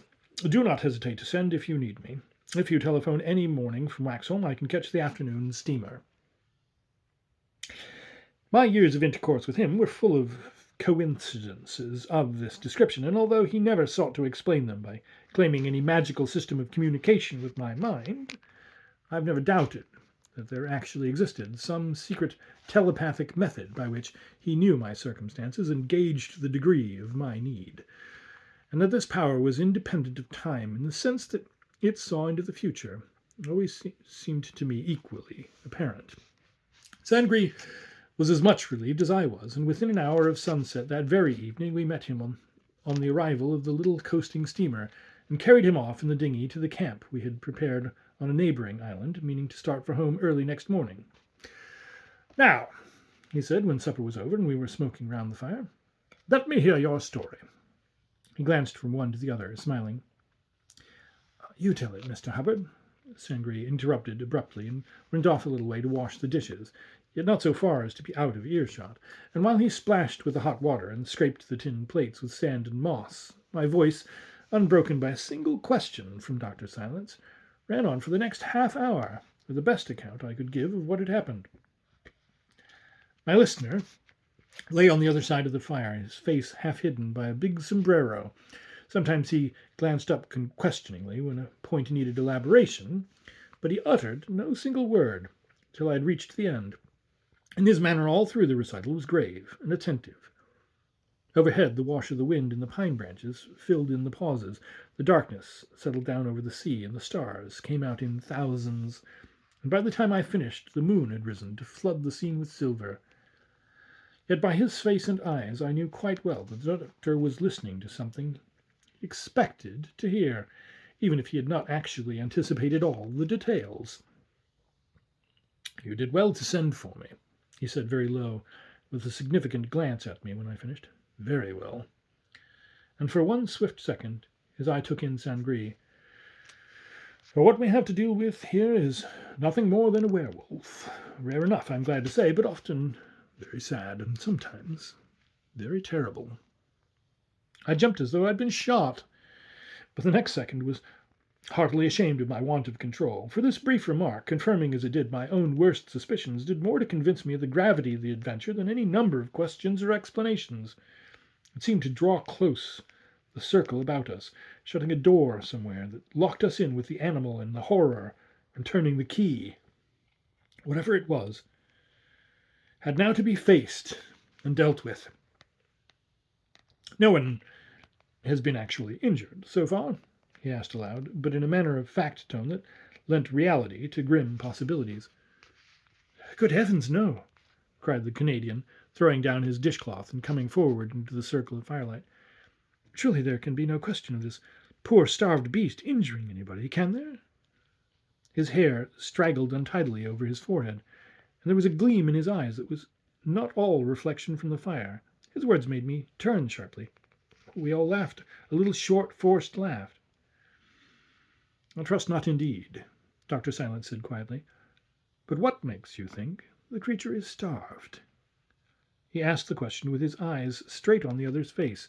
The prompt question explained to me why I had started, and I waited with just a tremor of excitement for the reply. Sangri hesitated a moment, as though the question took him by surprise. But he met the doctor's gaze unflinchingly across the fire, and with complete honesty. "Really," he faltered, with a little shrug of the shoulders, I can hardly tell you. The phrase seemed to come out of its own accord. I felt from the beginning that it was in pain and starved, though why I felt this never occurred to me till you asked." "You really know very little about it, then?" said the other, with a sudden gentleness in his voice.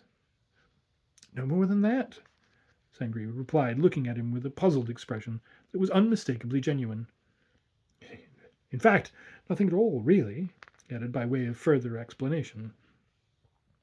"I'm glad of that," I heard the doctor mutter under his breath, but so low that I only just caught the words, and Sangri missed them altogether, as evidently he was meant to. "And now," he cried, getting on his feet and shaking himself with a characteristic gesture, as though to shake out the horror and the mystery, "let us leave the problem till tomorrow, and enjoy this wind and sea and stars. I've been living lately in the atmosphere of many people, and feel that I want to wash and be clean. I propose a swim and then bed. Who'll second me?" And 2 minutes later we were all diving from the boat into cool, deep water that reflected 1,000 moons as the waves broke away from us in countless ripples. We slept in blankets under the open sky, Sangri and I taking the outside places, and were up before sunrise to catch the dawn wind. Helped by this early start, we were halfway home by noon, and then the wind shifted to a few points behind us, so that we fairly ran. In and out among 1,000 islands, down narrow channels where we lost the wind, out into open spaces where we had to take in a reef, racing along under a hot and cloudless sky. We flew through the very heart of the bewildering and lonely scenery. "A real wilderness," cried Dr. Silence from his seat in the bows, where he held the jib sheet. That his hat was off, his hair tumbled in the wind, and his lean brown face gave him the touch of an Oriental. Presently he changed places with Sangri and came down to talk with me by the tiller. "A wonderful region, all this world of islands," he said, waving his hand to the scenery rushing past us. "But doesn't it strike you that there's something lacking?" "It's hard," I answered after a moment's reflection. "It has a superficial, glittering prettiness without—" I hesitated to find the word I wanted. John Silence nodded his head with approval. "Exactly. The picturesqueness of stage scenery that is not real, not alive. It's like a landscape by a clever painter, yet without true imagination. Soulless. That's the word you wanted." "Something like that," I answered, watching the gusts of wind on the sails. "Not dead so much as without soul, that's it." "Of course," he went on in a voice calculated, it seemed to me, not to reach our companion in the bows, "to live long in a place like this, long and alone, might bring about a strange result in some men." I suddenly realized he was talking with a purpose. He pricked up my ears. "There's no life here. These islands are mere dead rocks pushed up from below the sea, not living land. There's nothing really alive on them. Even the sea, this tideless, brackish sea, neither salt water nor fresh, is dead. It's all a pretty image of life without the real heart and soul of life. To a man with 2 strong desires, who came here and lived close to nature, strange things might happen."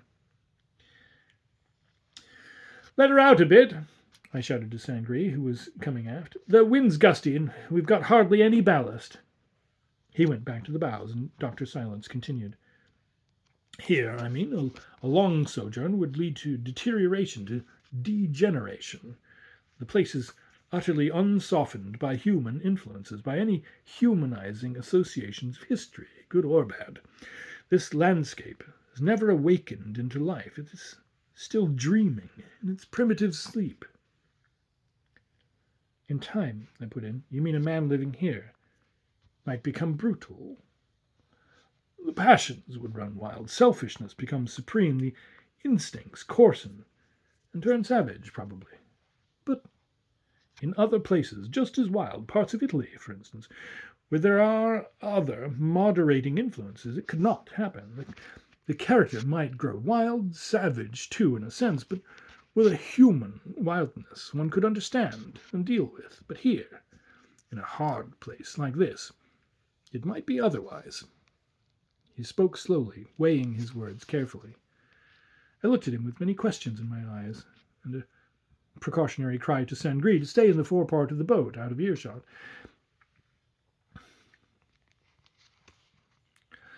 "First of all, there would come callousness to pain, and indifference to the rights of others, and the soul would turn savage, not from passionate human causes, or with enthusiasm, but by deadening down into a kind of cold, primitive, emotionless savagery, by turning like the landscape, soulless. And a man with strong desires, you say, might change? Without being aware of it, yes. He might turn savage, his instincts and desires turn animal, and if... He lowered his voice and turned for a moment towards the bows, and then continued in his most weighty manner. Owing to delicate health, or other predisposing causes, his double, you know what I mean, of course, his etheric body of desire, or astral body as some term it, that part in which the emotions, passions, and desires reside, if this, I say, were for some constitutional reason loosely joined to his physical organism, there might well take place an occasional projection. Saint-Gris came aft with a sudden rush, his face aflame, but whether with wind or sun, or with what he had heard, I cannot say. In my surprise I let the tiller slip, and the cutter gave a great plunge as she came sharply into the wind, and flung us all together in a heap on the bottom. Saint-Gris said nothing, but while he scrambled up and made the jib-sheet fast, my companion found a moment to add to his unfinished sentence the words, too low for any ear but mine. Entirely unknown to himself, however. We righted the boat and laughed, and then Saint-Gris produced the map and explained exactly where we were. Far away on the horizon, across an open stretch of water, lay a blue cluster of islands, with our crescent-shaped home among them, and the safe anchorage of the lagoon. An hour with this wind would get us there comfortably, and while Dr. Silence and Saint-Gris fell into conversation, I sat and pondered over the strange suggestions that had just been put into my mind concerning the double, and the possible form it might assume when dissociated temporarily from the physical body. The whole way home these two chatted, and John Silence was as gentle and sympathetic as a woman. I did not hear much of their talk, for the wind grew occasionally to the force of a hurricane, and the sails and tiller absorbed my attention, but I could see that Saint-Gris was pleased and happy, and was pouring out intimate revelations to his companion in the way that most people did when John Silence wished them to do so. But it was quite suddenly, while I sat all intent upon wind and sails, that the true meaning of Saint-Gris's remark about the animal flared up in me with its full import. For his admission that he knew it was in pain and starved was in reality nothing more or less than a revelation of his deeper self. It was in the nature of a confession. He was speaking of something that he knew positively, something that was beyond question or argument, something that had to do directly with himself. Poor starved beast, he had called it, in words that had come out of their own accord. And there had not been the slightest evidence of any desire to conceal or explain away. He had spoken instinctively, from his heart, as though about his own self. In half an hour before sunset, we raced through the narrow opening of the lagoon and saw the smoke of the dinner fire blowing here and there among the trees, and the figures of Joan and the bosun's mate running down to meet us at the landing stage.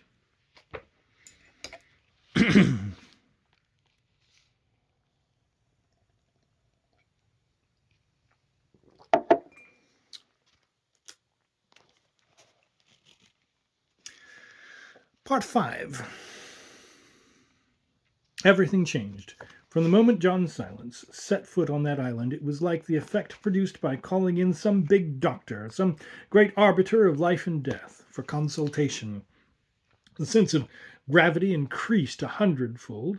Even inanimate objects took upon themselves a subtle alteration, for the setting of the adventure, this deserted bit of sea with its hundreds of uninhabited islands, somehow turned somber. An element that was mysterious and in a sense disheartening crept unbidden into the severity of grey rock and dark pine forest, and took the sparkle from the sunshine in the sea. I, at least, was keenly aware of the change, for my whole being shifted, as it were, a degree higher, becoming keyed up and alert. The figures from the background of the stage moved forward a little into the light, nearer to the inevitable action. In a word, this man's arrival intensified the whole affair. And looking back down the years, to the time when all this happened, it is clear to me that he had a pretty sharp idea of the meaning of it from the very beginning. How much he knew beforehand by his strange divining powers it's impossible to say, but from the moment he came upon the scene, and caught within himself the note of what was going on among us. He undoubtedly held the true solution of the puzzle, and had no need to ask questions, and this certitude it was that set him up in such an atmosphere of power, and made us all look to him instinctively. For he took no tentative steps, made no false moves, and while the rest of us floundered, he moved straight to the climax. He was indeed a true diviner of souls. I can now read into his behavior a good deal that puzzled me at the time, for though I had dimly guessed the solution, I had no idea how he would deal with it. In the conversations I can reproduce almost verbatim, for according to my invariable habit, I kept full notes of all he said.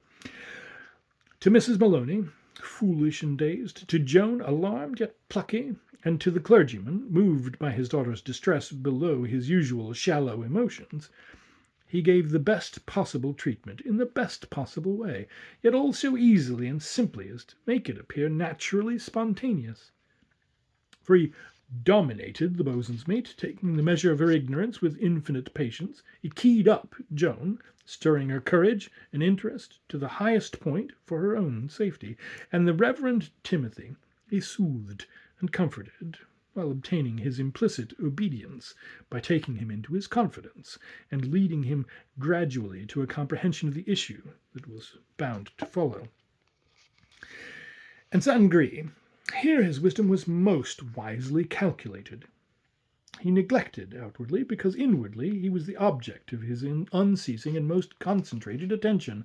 Under the guise of apparent indifference, his mind kept the Canadian under constant observation.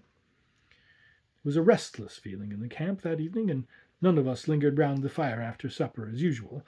St. Gris and I busied ourselves with patching up the torn tent for our guests, and with finding heavy stones to hold the ropes, for Dr. Silence insisted on having it pitched on the highest point of the island ridge, just where it was most rocky and there was no earth for pegs. The place, moreover, was midway between the men's and women's tents, and of course commanded the most comprehensive view of the camp. So that, if your dog comes, he said simply, I may be able to catch him as he passes across. The wind had gone down with the sun, and an unusual warmth lay over the island that made sleep heavy, and in the morning we assembled at a late breakfast, rubbing our eyes and yawning. The cool north wind had given way to the warm southern air that sometimes came up with haze and moisture across the Baltic, bringing with it the relaxing sensations that produced enervation and listlessness. And this may have been the reason why at first I failed to notice that anything unusual was about, and why I was less alert than normally. For it was not till after breakfast that the silence of our little party struck me, and I discovered that Joan had not yet put in an appearance. And then, in a flash, the last heaviness of sleep vanished, and I saw that Maloney was white and troubled, and his wife could not hold a plate without trembling. The desire to ask questions was stopped in me by a swift glance from Dr. Silence. I suddenly understood in some vague way that they were waiting till St. Gris should have gone. How this idea came to me I cannot determine, but the soundness of the intuition was soon proved, for the moment he moved off to his tent, Maloney looked up at me and began to speak in a low voice. You slept through it all, he half whispered. Through what? I asked, suddenly thrilled with the knowledge that something dreadful had happened. We didn't wake you for fear of getting the whole camp up, he went on, meaning by the camp, I suppose, St. Gris. It was just before dawn when the screams woke me. The dog again? I asked, with a curious sinking of the heart. Got right into the tent, he went on, speaking passionately but very low, and woke my wife by scrambling all over her. Then she realized that Joan was struggling beside her, and by God, the beast had torn her arm, scratched all down the arm she was, and bleeding. Joan injured, I gasped. Merely scratched. Merely scratched, this time, put in John Silence, speaking for the first time, suffering more from shock and fright than actual wounds. Isn't it a mercy the doctor was here? Said Mrs. Maloney, looking as if she would never know calmness again. I think we should have both been killed. It has been a most merciful escape, Maloney said, his pulpit voice struggling with his emotion. But of course we cannot risk another. We must strike camp and get away at once. Only poor Mr. St. Gris must not know what has happened. He is so attached to Joan and would be so terribly upset," added the boatswain's mate distractedly, looking all about in her terror. "It is perhaps advisable that Mr. Sangre should not know what has occurred," Dr. Silence said with quiet authority, "but I think, for the safety of all concerned, it will be better not to leave the island just now." He spoke with great decision, and Maloney looked up and followed his words closely. "If you will agree to stay here a few days longer, I have no doubt we can put an end to the attentions of your strange visitor, and incidentally have the opportunity of observing a most singular and interesting phenomenon." "What?" gasped Mrs. Maloney. "A phenomenon? You mean that you know what it is?" "I am quite certain I know what it is," he replied very low, for we heard the footsteps of Sangre approaching, "though I am not so certain yet as to the best means of dealing with it. But in any case, it is not wise to leave precipitately." "Oh, Timothy, does he think it's a devil?" cried the boatswain's mate in a voice that even the Canadian must have heard.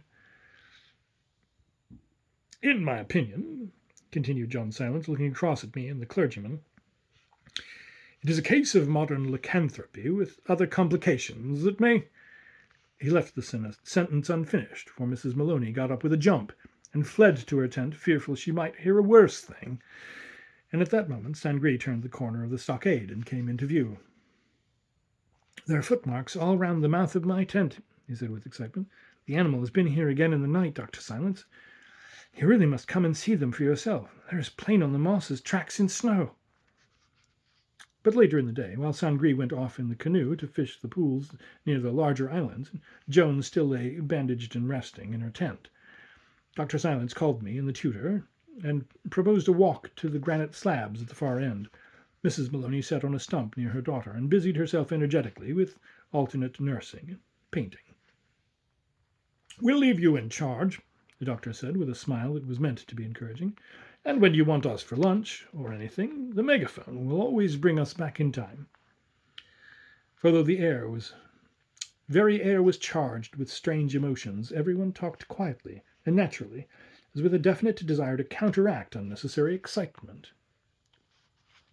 "I'll keep watch," said the plucky boatswain's mate, "and meanwhile I find comfort in my work." She was busy with the sketch she had begun on the day after our arrival. "For even a tree," she added proudly, pointing to her little easel, "is a symbol of the divine, and the thought makes me feel safer." We glanced for a moment at a daub which was more like the symptom of a disease than a symbol of the divine, and then took the path round the lagoon. At the far end, we made a little fire and lay round it in the shadow of a big boulder. Maloney stopped his humming suddenly and turned to his companion. "And what do you make of it all?" he asked abruptly. "In the first place," replied John Silence, making himself comfortable against the rock, "it is of human origin, this animal. It is undoubted lycanthropy." His words had the effect precisely of a bombshell. Maloney listened as though he had been struck. "You puzzle me utterly," he said, sitting up closer and staring at him. "Perhaps," replied the other, "but if you'll listen to me for a few moments, you may be less puzzled at the end. Or more. It depends how much you know. Let me go further and say that you have underestimated or miscalculated the effect of this primitive wild life upon all of you." "In what way?" asked the clergyman, bristling a trifle.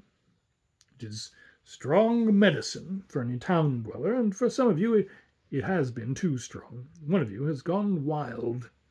He uttered these last words with great emphasis. "Gone savage," he added, looking from one to the other. Neither of us found anything to reply. "To say that the brute has awakened in a man is not a mere metaphor always," he went presently. "Of course not. But in the sense I mean, may have a very literal and terrible significance," pursued Dr. Silence. "Ancient instincts that no one dreamed of, least of all their possessor, may leap forth." "Atavism can hardly explain a roaming animal with teeth and claws and sanguinary instincts," interrupted Maloney with impatience. "The term is of your own choice," continued the doctor equably, "not mine, and it is a good example of a word that indicates a result while it conceals the process, but the explanation of this beast that haunts your island and attacks your daughter is of far deeper significance than mere atavistic tendencies or throwing back to animal origin, which I suppose is the thought in your mind. You spoke just now of lycanthropy, said Maloney, looking bewildered and anxious to keep to plain facts, evidently. I think I've come across the word, but really, it can have no actual significance today, can it? These superstitions of medieval times can hardly. He looked round at me with his jolly red face, and the expression of astonishment and dismay on it would have made me shout with laughter at any other time. Laughter, however, was never farther from my mind than at this moment, when I listened to Dr. Silence as he carefully suggested to the clergyman the very explanation that had gradually been forcing itself upon my own mind. However, medieval ideas may have exaggerated the ideas, not of much importance to us now, he said quietly, when we are here face to face with a modern example of what I take it has always been a profound fact. For the moment, let us leave the name of any one in particular out of the matter and consider certain possibilities. We all agreed with that, at any rate. There was no need to speak of Saint-Gris, or of anyone else, until we knew a little more. The fundamental fact in this most curious case, he went on, is that the double of a man— You mean the astral body? I've heard of that, of course, broke in Maloney with a snort of triumph. No doubt, said the other, smiling. No doubt you have. That this double or fluidic body of a man, as I was saying, has the power under certain conditions of projecting itself and becoming visible to others. Certain training will accomplish this, and certain drugs likewise. Illnesses, too, that ravage the body may produce temporarily the result that death produces permanently, and let loose this counterpart of a human being and render it visible to the sight of others. Everyone, of course, knows this more or less today, but it is not so generally known, and probably believed by none who have not witnessed it, that this fluidic body can, under certain conditions, assume other forms than human, and that such other forms may be determined by the dominating thought and wish of the owner. For this double, or astral body, as you call it, is really the seat of the passions, emotions, and desires in the psychical economy. It is the passion body, and in projecting itself it can often assume a form that gives expression to the overmastering desire that molds it, for it is composed of such tenuous matter that it lends itself readily to the molding by thought and wish. I follow you perfectly, said Maloney, looking as if he would much rather be chopping firewood elsewhere and singing. And there are some persons so constituted, the doctor went on with increasing seriousness, that the fluid body in them is but loosely associated with the physical persons of poor health as a result. Persons of poor health as a rule, yet often of strong desires and passions, and in these persons it is easy for the double to dissociate itself during deep sleep from their system, and driven forth by some consuming desire to assume an animal form and seek the fulfillment of that desire. There, in broad daylight, I saw Maloney deliberately creep closer to the fire and heap the wood on. We gathered into the heat and to each other, and listened to Dr. Silence's voice as it mingled with the swish and whir of the wind about us and the falling of the little waves. For instance, to take a concrete example, he resumed, suppose some young man with the delicate constitution I have spoken of forms an overpowering attachment to a young woman, yet perceives that it is not welcomed, and is man enough to repress its outward manifestations.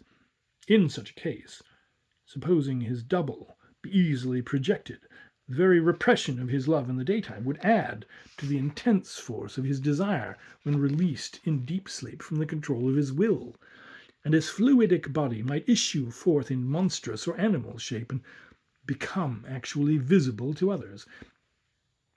And if his devotion were dog-like in its fidelity, yet concealing the fires of a fierce passion beneath, it might well assume the form of a creature that seemed to be half dog, half wolf. A werewolf, you mean? Cried Maloney, pale to the lips as he listened. John Silence held up a restraining hand. A werewolf, he said, is a true psychical fact of profound significance, however absurdly it may have been exaggerated by the imaginations of a superstitious peasantry in the days of unenlightenment. For a werewolf is nothing but the savage and possibly sanguinary instincts of a passionate man scouring the world in his fluidic body, his passion body, his body of desire.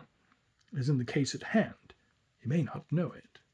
It's not necessarily deliberate, then, Maloney put in quickly, with relief. It is hardly ever deliberate. It is the desires released in sleep from the control of the will, finding a vent. In all savage races it has been recognized and dreaded, this phenomenon styled werewolf, but today it is rare, and it is becoming rarer still, for the world grows tame and civilized, emotions have become refined, desires lukewarm, and few men have savagery enough left in them to generate impulses of such intense force, and certainly not to project them in animal form. "By gad!" exclaimed the clergyman breathlessly and with increasing excitement. "Then I feel I must tell you what has been given to me in confidence, that Sangre has in him an admixture of savage blood, of red Indian ancestry." "Let us stick to our supposition of a man as described," the doctor stopped him calmly, "and let us imagine that he has in him this admixture of savage blood, and further that he is wholly unaware of his dreadful physical and psychical infirmity, and that he suddenly finds himself leading the primitive life together with the object of his desires, with the result the strain of the untamed wild man in his blood. Red Indian, for instance," from Maloney. "Red Indian, perfectly," agreed the doctor. "The result, I say, that this savage strain in him is awakened and leaps into passionate life. What then?" He looked hard at Timothy Maloney, and the clergyman looked hard at him. "The wild life, such as you lead here on this island, for instance, might awaken quickly his savage instincts, his buried instincts, and with profoundly disquieting results." "You mean his subtle body, as you call it, might issue forth automatically in deep sleep and seek the object of its desire?" I said, coming to Maloney's aid, who was finding it more and more difficult to get words. "Precisely. Yet the desire of the man remaining utterly unmalefic, pure, and wholesome in every sense." "Ah!" I heard the clergyman gasp.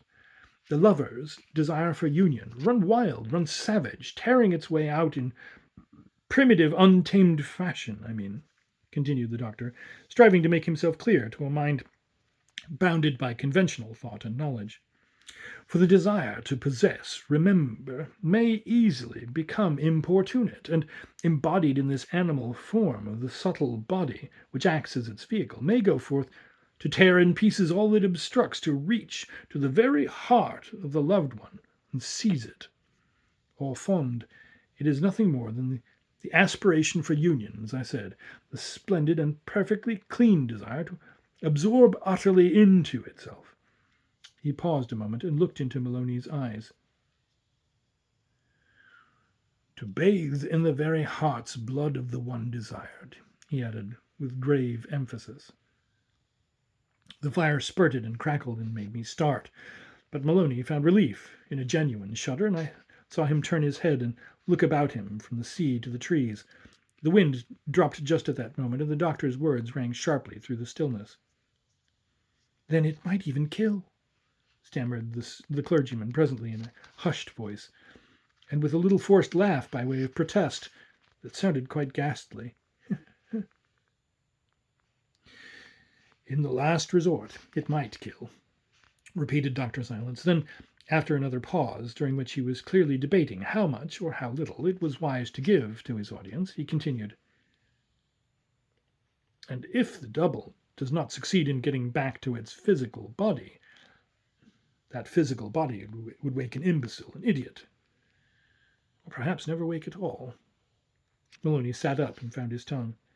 "You mean that if this fluid animal thing, or whatever it is, should be prevented getting back, the man might never wake again?" he asked with shaking voice. "He might be dead," replied the other calmly. The tremor of a positive sensation shivered in the air about us. "Then isn't that the best way to cure the fool, the brute?" thundered the clergyman, rising half to his feet. "Certainly it would be an easy and undiscoverable form of murder," was the stern reply, spoken as calmly as though it were a remark about the weather. Maloney collapsed visibly, and I gathered the wood over the fire and coaxed up a blaze.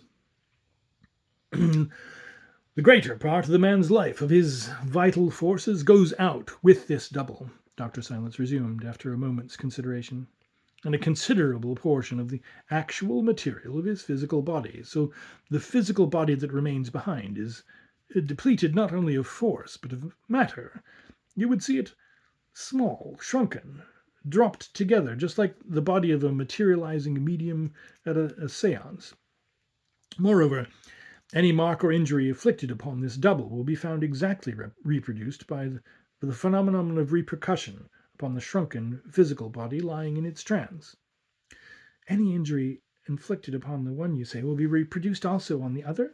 repeated Maloney, his excitement growing again. "Undoubtedly," repeated the other quietly, "for there exists all the time a continuous connection between the physical body and the double, a connection of matter, though of exceedingly attenuated, possibly of etheric matter. The wound travels, so to speak, from one to the other, and if this connection were broken, the result would be death." "Death," repeated Maloney to himself. "Death." He looked anxiously at our faces, his thoughts evidently beginning to clear. "And this solidity," he asked presently, after a general pause, "this tearing of tents and flesh, this howling and the marks of paws, you mean that the double has sufficient material drawn from the depleted body to produce physical results?" "Certainly." The doctor took him up. "Although, to explain at this moment such problems as the passage of matter through matter would be as difficult as to explain how the thought of a mother can actually break the bones of the child unborn." Dr. Silence pointed out to sea, and Maloney, looking wildly about him, turned with a violent start. I saw a canoe with Sangree in the stern seat slowly coming into view round the farther point. His hat was off, and his tanned face for the first time appeared to me, to us all, I think, as though it were the face of someone else. He looked like a wild man, and he stood up in the canoe to make a cast with the rod, and he looked for all the world like an Indian.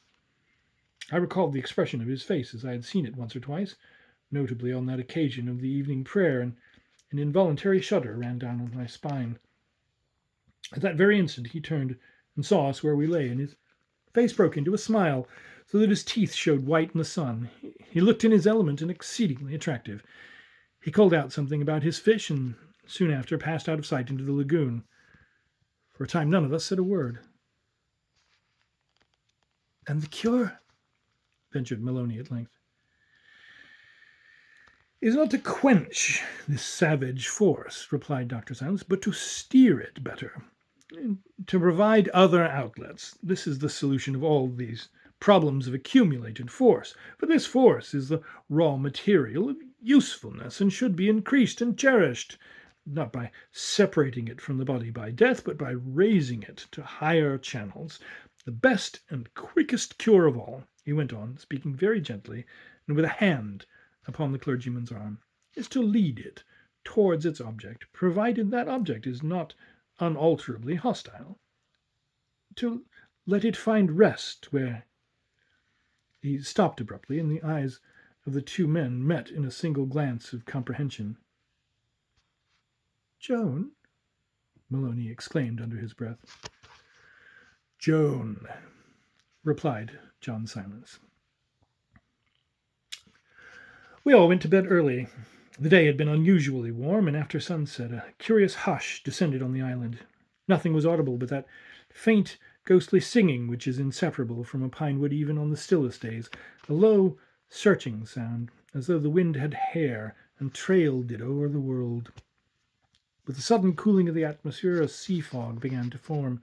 It appeared in isolated patches over the water, and then these patches slid together, and a white wall advanced upon us. Not a breath of air stirred.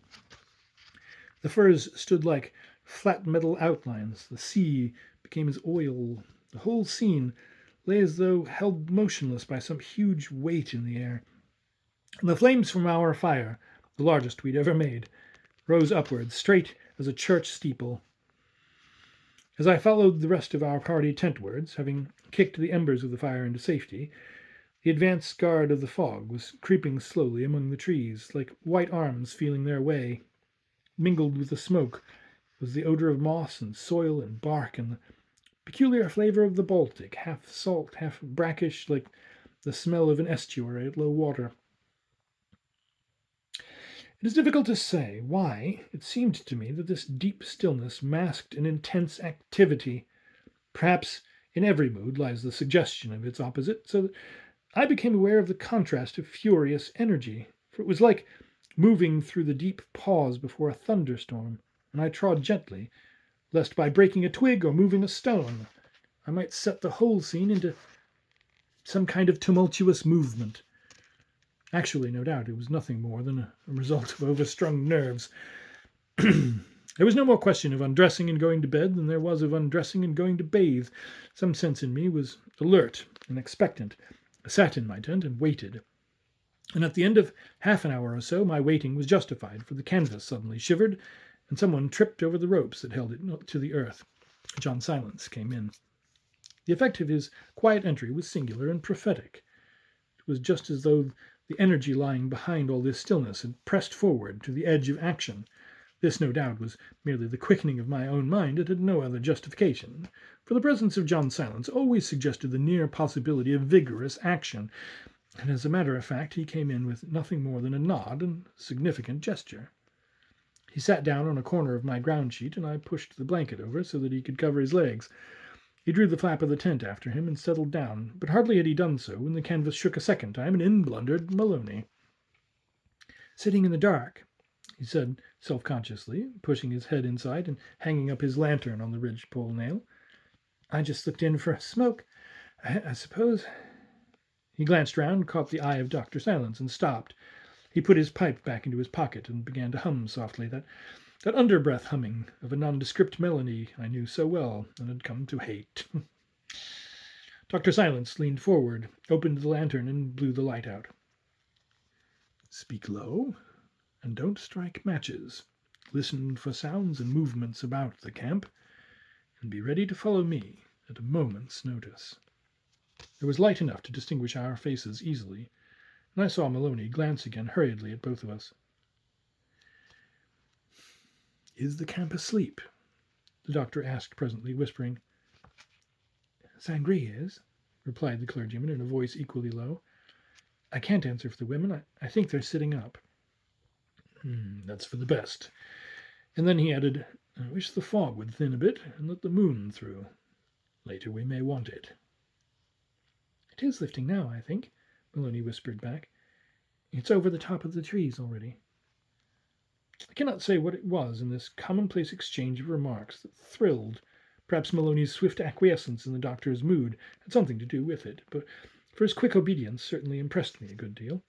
But even without that slight evidence, it was clear that each recognized the gravity of the occasion, and understood that sleep was impossible, and sentry duty was the order of the night.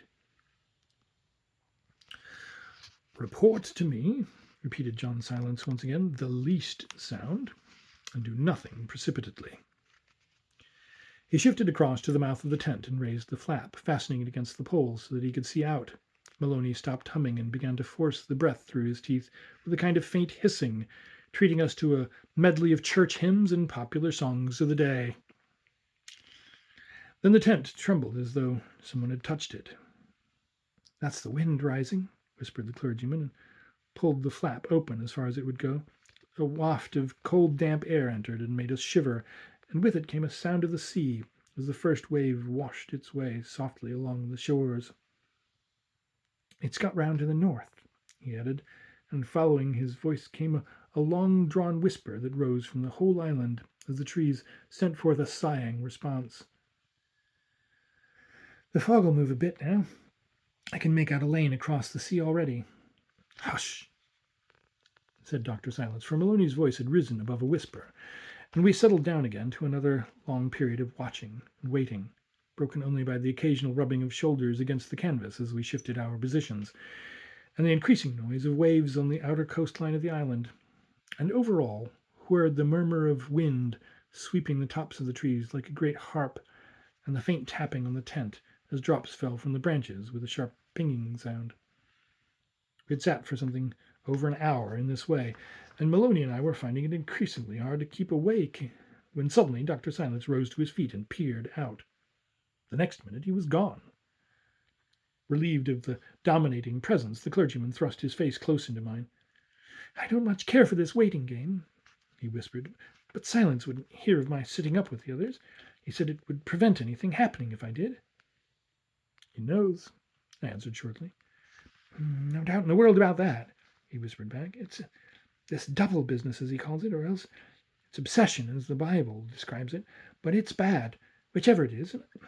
I've got my Winchester outside, ready cocked, and I brought this, too." He shoved a pocket Bible under my nose. At one time in his life, it had been inseparable companions. It had been his inseparable companion. "One's useless, and the other's dangerous," I replied, under my breath, conscious of a keen desire to laugh, and leaving him to choose. "Safety lies in following our leader." "I'm not thinking of myself," he interrupted sharply. "Only, if anything happens to Joan tonight, I'm going to shoot first and pray afterwards." Maloney put the book back into his hip pocket and peered out of the doorway. "What is he up to in the devil's name, I wonder?" He added, "Going round Sangre's tent and making gestures. How weird he looks, disappearing in and out of the fog." "Just trust him and wait," I said quickly, for the doctor was already on his way back. "Remember, he has the knowledge and knows what he's about. I've been with him through worse cases than this." Maloney moved back as Dr. Silence darkened the doorway and stooped to enter. "His sleep is very deep," he whispered, seating himself by the door again. "He's in a cataleptic condition, and the double may be released any minute now. But I've taken steps to imprison it in the tent, and it can't get out till I permit it.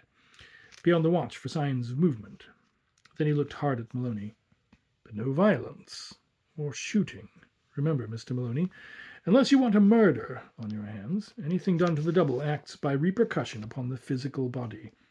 You'd better take out the cartridges at once." His voice was stern. The clergyman went out, and I heard him emptying the magazine of his rifle. When he returned, he sat nearer the door than before, and from that moment until we left the tent, he never once took his eyes from the figure of Dr. Silence, silhouetted there against sky and canvas. And meanwhile, the wind came steadily over the sea and opened the mist into lanes and clearings, driving it about like a living thing. It must have been well after midnight, when a low booming sound drew my attention, but at first the sense of hearing was so strained that it was impossible exactly to locate it, and I imagined it was the thunder of big guns far out at sea, carried to us by the rising wind. Then Maloney, catching hold of my arm and leaning forward, somehow brought the true relation, and I realized the next second that it was only a few feet away. "Sangre's tent!" he exclaimed in a loud and startled whisper. I craned my head round the corner, but at first the effect of the fog was so confusing that every patch of white driving about before the wind looked like a moving tent, and it was some seconds before I discovered the one patch that held steady. Then I saw it was shaking all over, and the sides flapping as much as the tightness of the ropes allowed, with the cause of the booming sound we'd heard. Something alive was tearing frantically about inside, banging against the stretched canvas in a way that made me think of a great moth dashing against the walls and ceiling of a room. The tent bulged and rocked. "It's trying to get out, by Jupiter," muttered the clergyman, rising to his feet and turning to the side where the unloaded rifle lay. I sprang up too, hardly knowing what purpose was in my mind, but anxious to be prepared for anything. John Silence, however, was before us both, and his figure slipped past and blocked the doorway of the tent. And there was some quality in his voice next minute when he began to speak that brought our minds instantly to the state of calm obedience. "First, the women's tent," he said low, looking sharply at Maloney. "And if I need your help, I'll call." The clergyman needed no second bidding. He dived past me and was out in a moment. He was laboring, evidently, under intense excitement. I watched him picking his way silently over the slippery ground, giving the moving tent a wide berth, and presently disappearing among the floating shapes of fog. Dr. Silence turned to me.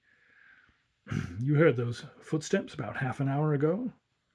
He asked significantly. "I heard nothing." "They were extraordinarily soft, almost the soundless tread of a wild creature.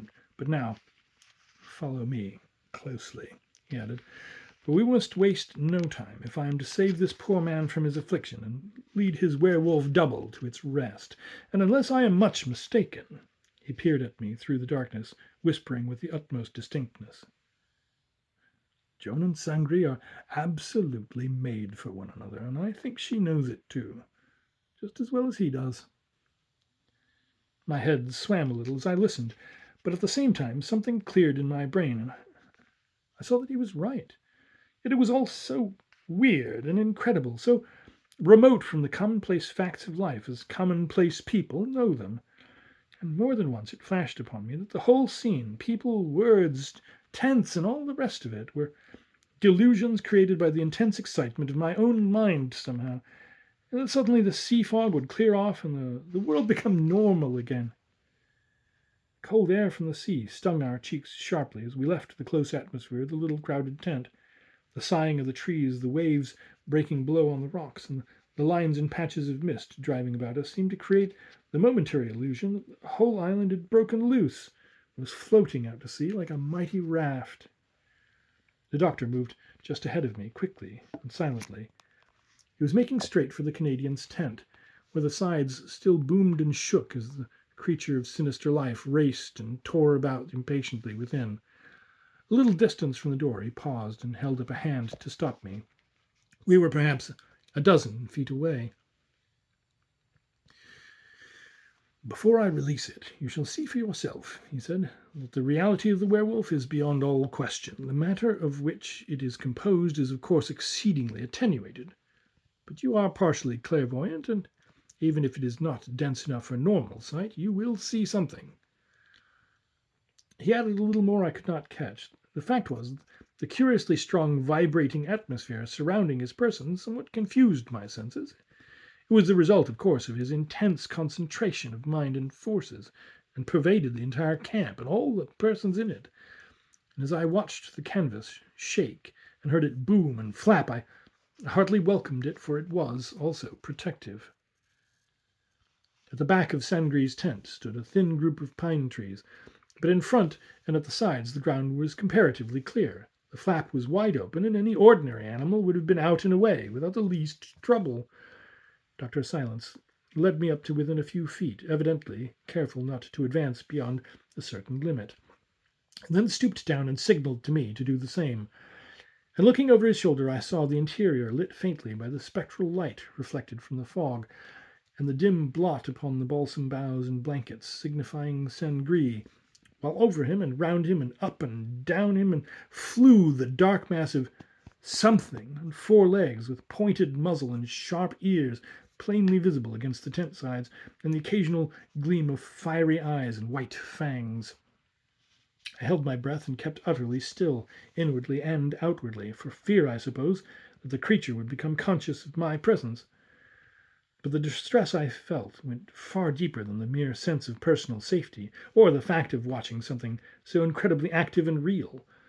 I became keenly aware of the dreadful psychic calamity it involved, the realization that Sangri lay confined in that narrow space with this species of monstrous projection of himself, that he was wrapped there in the cataleptic sleep, all unconscious that this thing was masquerading with his own life and energies, added a distressing touch of horror to the scene. In all the cases of John Silence, and they were many, and often terrible, no other psychic affliction has ever, before or since, impressed me so convincingly with the pathetic impermanence of the human personality, with its fluid nature, with the alarming possibilities of its transformations. "Come," he whispered, after we had watched for some minutes the frantic efforts to escape from the circle of thought and will that held it prisoner. Come a little farther away while I release it. We moved back a dozen yards or so. It was like a scene in some impossible play, or in some ghastly or an oppressive nightmare from which I should presently awake to find the blankets all heaped up upon my chest. By some method undoubtedly mental, but which, in my confusion and excitement, I failed to understand, the doctor accomplished his purpose, and the next minute I heard him say sharply under his breath, "It's out. Now watch." At this very moment a sudden gust from the sea blew aside the mist, so that a lane opened to the sky, and the moon, ghastly and unnatural as the effect of stage limelight, dropped down in a momentary gleam upon the door of Sangree's tent, and I perceived that something had moved forward from the interior darkness and stood clearly defined upon the threshold, and at the same moment the tent ceased its shuddering and held still. There, in the doorway, stood an animal with neck and muzzle thrust forward, its head poking into the night, its whole body poised in that attitude of intense rigidity that precedes the spring into freedom, the running leap of attack. It seemed to be about the size of a calf, leaner than a mastiff, yet more squat than a wolf, and I can swear that I saw the fur ridged sharply upon its back. Then its upper lip slowly lifted, and I saw the whiteness of its teeth. Surely no human being ever stared as hard as I did in those next few minutes. Yet the harder I stared, the clearer appeared the amazing and monstrous apparition, for after all it was Sangree, and yet it was not Sangree. It was the head and face of an animal, and yet it was the face of Sangree, the face of a wild dog, a wolf, and yet his face. The eyes were sharper, narrower, more fiery, yet they were his eyes. His eyes run wild. The teeth were longer, whiter, more pointed, yet they were his teeth grown cruel. The expression was flaming, terrible, exultant, yet it was his expression, carried to the border of savagery. His expression as I had already surprised it more than once. Only dominant now, fully released from human constraint, and with the mad yearning of a hungry and importunate soul. It was the soul of Sangree, the long-suppressed, deeply loving Sangree, expressed in its single and intense desire. Pure utterly, and utterly wonderful. Yet at the same time came the feeling that it was all an illusion. I suddenly remembered the extraordinary changes the human face can undergo in circular insanity when it changes from melancholia to elation, and I recalled the effect of hashish, which shows the human countenance in the form of the bird or animal to which, in character, it most approximates. And for a moment I attributed this mingling of Sangree's face with the wolf to some kind of similar delusion of the senses. I was mad, deluded, dreaming. The excitement of the day and this dim light of stars and bewildering mist combined to trick me. I'd been amazingly imposed upon by some false wizardry of the senses. It was all absurd and fantastic. It would pass. And then, suddenly, across this sea of mental confusion, like a bell through a fog, came the voice of John Silence, bringing me back to a consciousness of the reality of it all. Sangree, in his double. And when I looked again more calmly, I plainly saw that it was indeed the face of the Canadian, but his face turned animal, yet mingled with the brute expression, a curiously pathetic look, like the soul seen sometimes in the yearning eyes of a dog, the face of an animal, shot with vivid streaks of the human. The doctor called to him softly under his breath. Sangree, Sangree, you poor, afflicted creature, do you know me? Can you understand what it is you're doing in your body of desire? For the first time since its appearance, the creature moved. Its ears twitched, and it shifted the weight of its body onto the hind legs. Then lifting its head and muzzle to the sky, it opened its long jaws and gave vent to a dismal and prolonged howling. But when I heard that howling rise to heaven, the breath caught and strangled in my throat, and it seemed my heart missed a beat, for though the sound was entirely animal, it was at the same time entirely human. But more than that, it was the cry I had so often heard in the western states of America, where the Indians still fight and hunt and struggle. It was the cry of the redskin. "The Indian blood," whispered John Silence when I caught his arm for support. "The ancestral cry." And that poignant, beseeching cry, that broken human voice, mingling with the savage howl of the brute beast, pierced straight to my very heart, and touched there something that no music, no voice, passionate or tender, of man, woman, or child, has ever stirred before or since, for 1 second into life. It echoed away from the fog and the trees and lost itself somewhere out over the hidden sea. And some part of myself, something was far more than mere active, intense listening, went out with it. And for several minutes I lost consciousness of my surroundings and felt utterly absorbed in the pain of another stricken fellow creature. Again, the voice of John Silence recalled me to myself. "Hark," he said aloud. "Hark." His tone galvanized me afresh. We stood listening, side by side. Far across the island, faintly sounding through the trees and brushwood, came a similar answering cry, shrill yet wonderfully musical, shaking the heart with a singular wild sweetness that defies description. We heard it rise and fall upon the night air. "It's across the lagoon," Dr. Silence cried, but this time in full tones that paid no tribute to caution. "It's Joan. She's answering him." Again the wonderful cry rose and fell. In that same instant the animal lowered its head and, muzzle to the earth, set off on a swift, easy canter that took it off into the mist and out of our sight like a thing of wind and vision. The doctor made a quick dash to the door of Sangre's tent, and following close at his heels, I peered in and caught a momentary glimpse of the small shrunken body lying upon the branches, but half covered by the blankets. The cage from which most of the life and not a little of the actual corporeal substance had escaped into that other form of life and energy, the body of passion and desire. By another of those swift, incalculable processes which at this stage of my apprenticeship I failed often to grasp, Dr. Silence reclosed the circle about the tent and body. "Now, it cannot return till I permit it," he said, and the next second was off at full speed into the woods, with myself close behind him. I had already some experience of my companion's ability to run swiftly through a dense wood, and I now had the further proof of his power almost to see in the dark. For once we left the open space about the tents, the trees seemed to absorb all the remaining vestiges of light. And I understood that special sensibility that is said to develop in the blind, the sense of obstacles. And twice as we ran, we heard the sound of that dismal howling drawing nearer and nearer to the answering faint cry from the point of the island whither we were going. Then suddenly the trees fell away, and we emerged, hot and breathless, upon the rocky point where the granite slabs ran bare into the sea.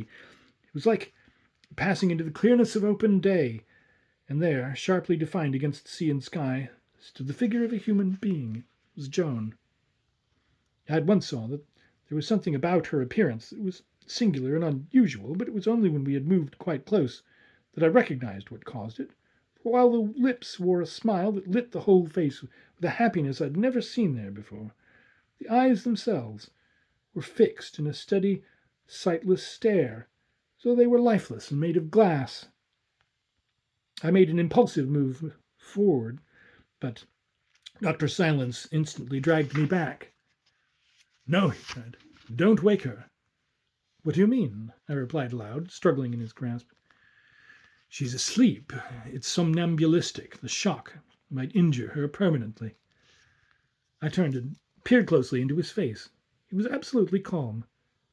I began to understand a little more, catching, I suppose, something of his strong thinking. "Walking in her sleep, you mean?" He nodded. "She's on her way to meet him. From the very beginning, he must have drawn her irresistibly." "But the torn tent and the wounded flesh?" "When she did not sleep deep enough to enter the somnambulistic trance, He missed her. He went instinctively and in all innocence to seek her out, with the result, of course, that she woke and was terrified. Then, in their heart of hearts, they love? I asked finally. John Silence smiled his inscrutable smile. Profoundly, he answered. And as simply as only primitive souls can love. If only they both come to realize it in their normal waking states, his double will cease these nocturnal excursions. He'll be cured and at rest.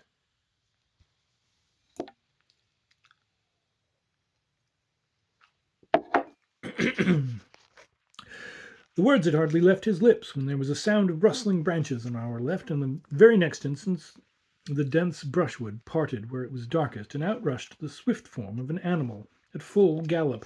The noise of feet was scarcely audible, but in that utter stillness I heard the heavy panting breath and caught the swish of the low bushes against its sides. It went straight towards Joan, and as it went the girl lifted her head and turned to meet it.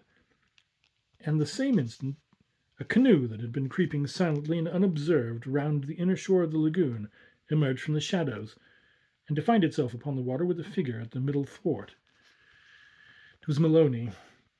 It was only afterwards I realized that we were invisible to him where we stood against the dark background of trees. The figures of Joan and the animal he saw plainly, but not Dr. Silence and myself, standing just beyond them.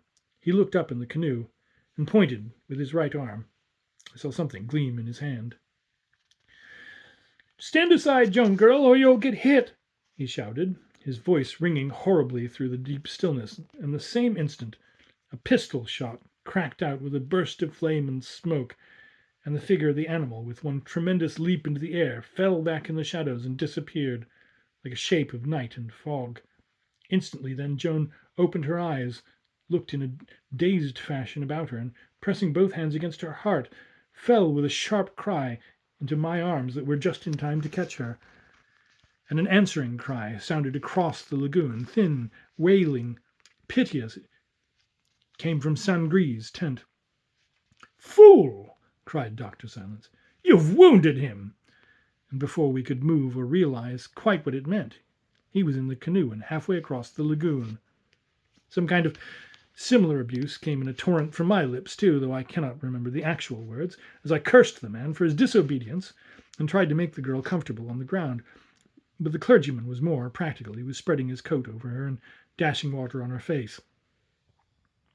"It's not Joan I've killed, at any rate," I heard him mutter as he turned and opened her eyes and smiled faintly up in his face. "I swear the bullet went straight." Joan stared at him, and she was still dazed and bewildered, and still imagined herself with the companion of her trance. The strange lucidity of the somnambulist still hung over her brain and mind, though outwardly she appeared troubled and confused. "Where has he gone to? He disappeared so suddenly. Crying that he was hurt," she asked, looking at her father as though she did not recognize him. "And if they've done anything to him, they've done it to me too, for he's more to me than—" Her words grew vaguer and vaguer as she returned slowly to her normal waking state, and now she stopped altogether, as though suddenly aware that she'd been surprised into telling secrets. But all the way back, as we carried her carefully through the trees, the girl smiled and murmured Saint-Gré's name and asked if he was injured, and until it finally became clear to me that the wild soul of the one had called to the wild soul of the other, and in the secret depths of their beings the call had been heard and understood. John Silence was right. In the abyss of her heart, too deep at first for a recognition, the girl loved him, and had loved him from the very beginning. Once her normal waking consciousness recognized the fact, they would leap together like twin flames, and his affliction would be at an end. His intense desire would be satisfied, he'd be cured. And in Saint-Gré's tent, Dr. Silence and I sat up for the remainder of the night. This wonderful and haunted night that had shown us such strange glimpses of a new heaven and a new hell. For the Canadian tossed upon his balsam boughs with high fever in his blood, and upon each cheek a dark and curious contusion showed, throbbing with severe pain, although the skin was not broken, and there was no outward and visible sign of blood. "Maloney shot straight, you see," whispered Dr. Silence to me after the clergyman had gone to his tent and had put Joan to sleep beside her mother, who, by the way, had never once awakened. "The bullet must have passed clean through the face, for both cheeks are stained. He will wear these marks all his life. Smaller, but always there. They're the most curious scars in the world, these scars transferred by repercussion from an injured double. They'll remain visible until just before his death, and then with the withdrawal of the subtle body, they will disappear finally." His words mingled in my dazed mind with the sighs of the troubled sleeper and the crying of the wind about the tent. Nothing seemed to paralyze my powers of realization so much as these twin stains of mysterious significance upon the face before me. It was odd, too, how speedily and easily the camp resigned itself again to sleep and quietness, as though a stage curtain had suddenly dropped down upon the action and concealed it, and nothing contributed so vividly to the feeling that I'd been a spectator of some kind of visionary drama as the dramatic nature of the change in the girl's attitude. Yet, as a matter of fact, the change had not been so sudden and revolutionary as appeared. Underneath, in those remoter regions of consciousness where the emotions, unknown to their owners, do secretly mature, and owe thence their abrupt revelation to some abrupt psychological climax, there can be no doubt that Joan's love for the Canadian had been growing steadily and irresistibly all the time. It had now rushed to the surface so that she recognized it, that was all. And it has always seemed to me that the presence of John Silence, so potent, so quietly efficacious, produced an effect, if one may say so, of a psychic forcing out, and hastened incalculably the bringing together of these two wild lovers. And that sudden awakening had occurred the very psychological climax required to reveal the passionate emotions accumulated below. The deeper knowledge had leaped across and transferred itself to her ordinary consciousness, and in that shock the collision of the personalities had shaken them to the depths and shown her the truth beyond all possibility of doubt. "He's sleeping quietly now," the doctor said, interrupting my reflections. "If you'll watch alone for a bit, I'll go to Maloney's tent and help him to arrange his thoughts." He smiled in anticipation of that arrangement. "He'll never quite understand how a wound on the double can transfer itself to the physical body, but at least I can persuade him that the less he talks and explains tomorrow, the sooner the forces will run their natural course now to peace and quietness." He went away softly, and with the removal of his presence, Saint-Gris, sleeping heavily, turned over and groaned with the pain of his broken head. And it was in the still hour just before the dawn, when all the islands were hushed, the wind and sea still dreaming, and the stars visible through clearing mists, that a figure crept silently over the ridge, reached the door of the tent where I dozed beside the sufferer, before I was aware of its presence. The flap was cautiously lifted a few inches, and in looked Joan. That same instant Saint-Gris woke and sat up on his bed of branches. He recognized her before I could say a word, and uttered a low cry. It was pain and joy mingled, and this time all human. And the girl, too, was no longer walking in her sleep, but fully aware of what she was doing. I was only just able to prevent him springing from his blankets. "Joan! Joan!" he cried, and in a flash she answered him. "I'm here. I'm with you always now," and had pushed past me into the tent and flung herself upon his breast. "I knew you would come to me in the end," I heard him whisper. "It was all too big for me to understand at first," she murmured, "and for a long time I was frightened." "But not now," he cried louder. "You don't feel afraid now of anything that's in me." "I fear nothing," she cried. "Nothing, nothing." I led her outside again. She looked steadily into my face with eyes shining and her whole being transformed. In some intuitive way, surviving probably from the somnambulism, she knew, or guessed as much as I knew. "You must talk tomorrow with John Silence," I said gently, leading her towards her own tent. "He understands everything." I left her at the door, and as I went back softly to take up my place of sentry again with the Canadian, I saw the first streaks of dawn lighting up the far rim of the sea behind the distant islands. And as though to emphasize the eternal closeness of comedy to tragedy, two small details rose out of the scene and impressed me so vividly that I remember them to this very day. For in the tent where I had just left Joan, all aquiver with her new happiness, there rose plainly to my ears the grotesque sounds of the boatswain's mate, heavily snoring, oblivious of all things in heaven or hell. And from Maloney's tent, so still was the night, where I looked across and saw the lanterns glow, there came to me, through the trees, the monotonous rising and falling of a human voice that was beyond question, the sound of a man praying to his God.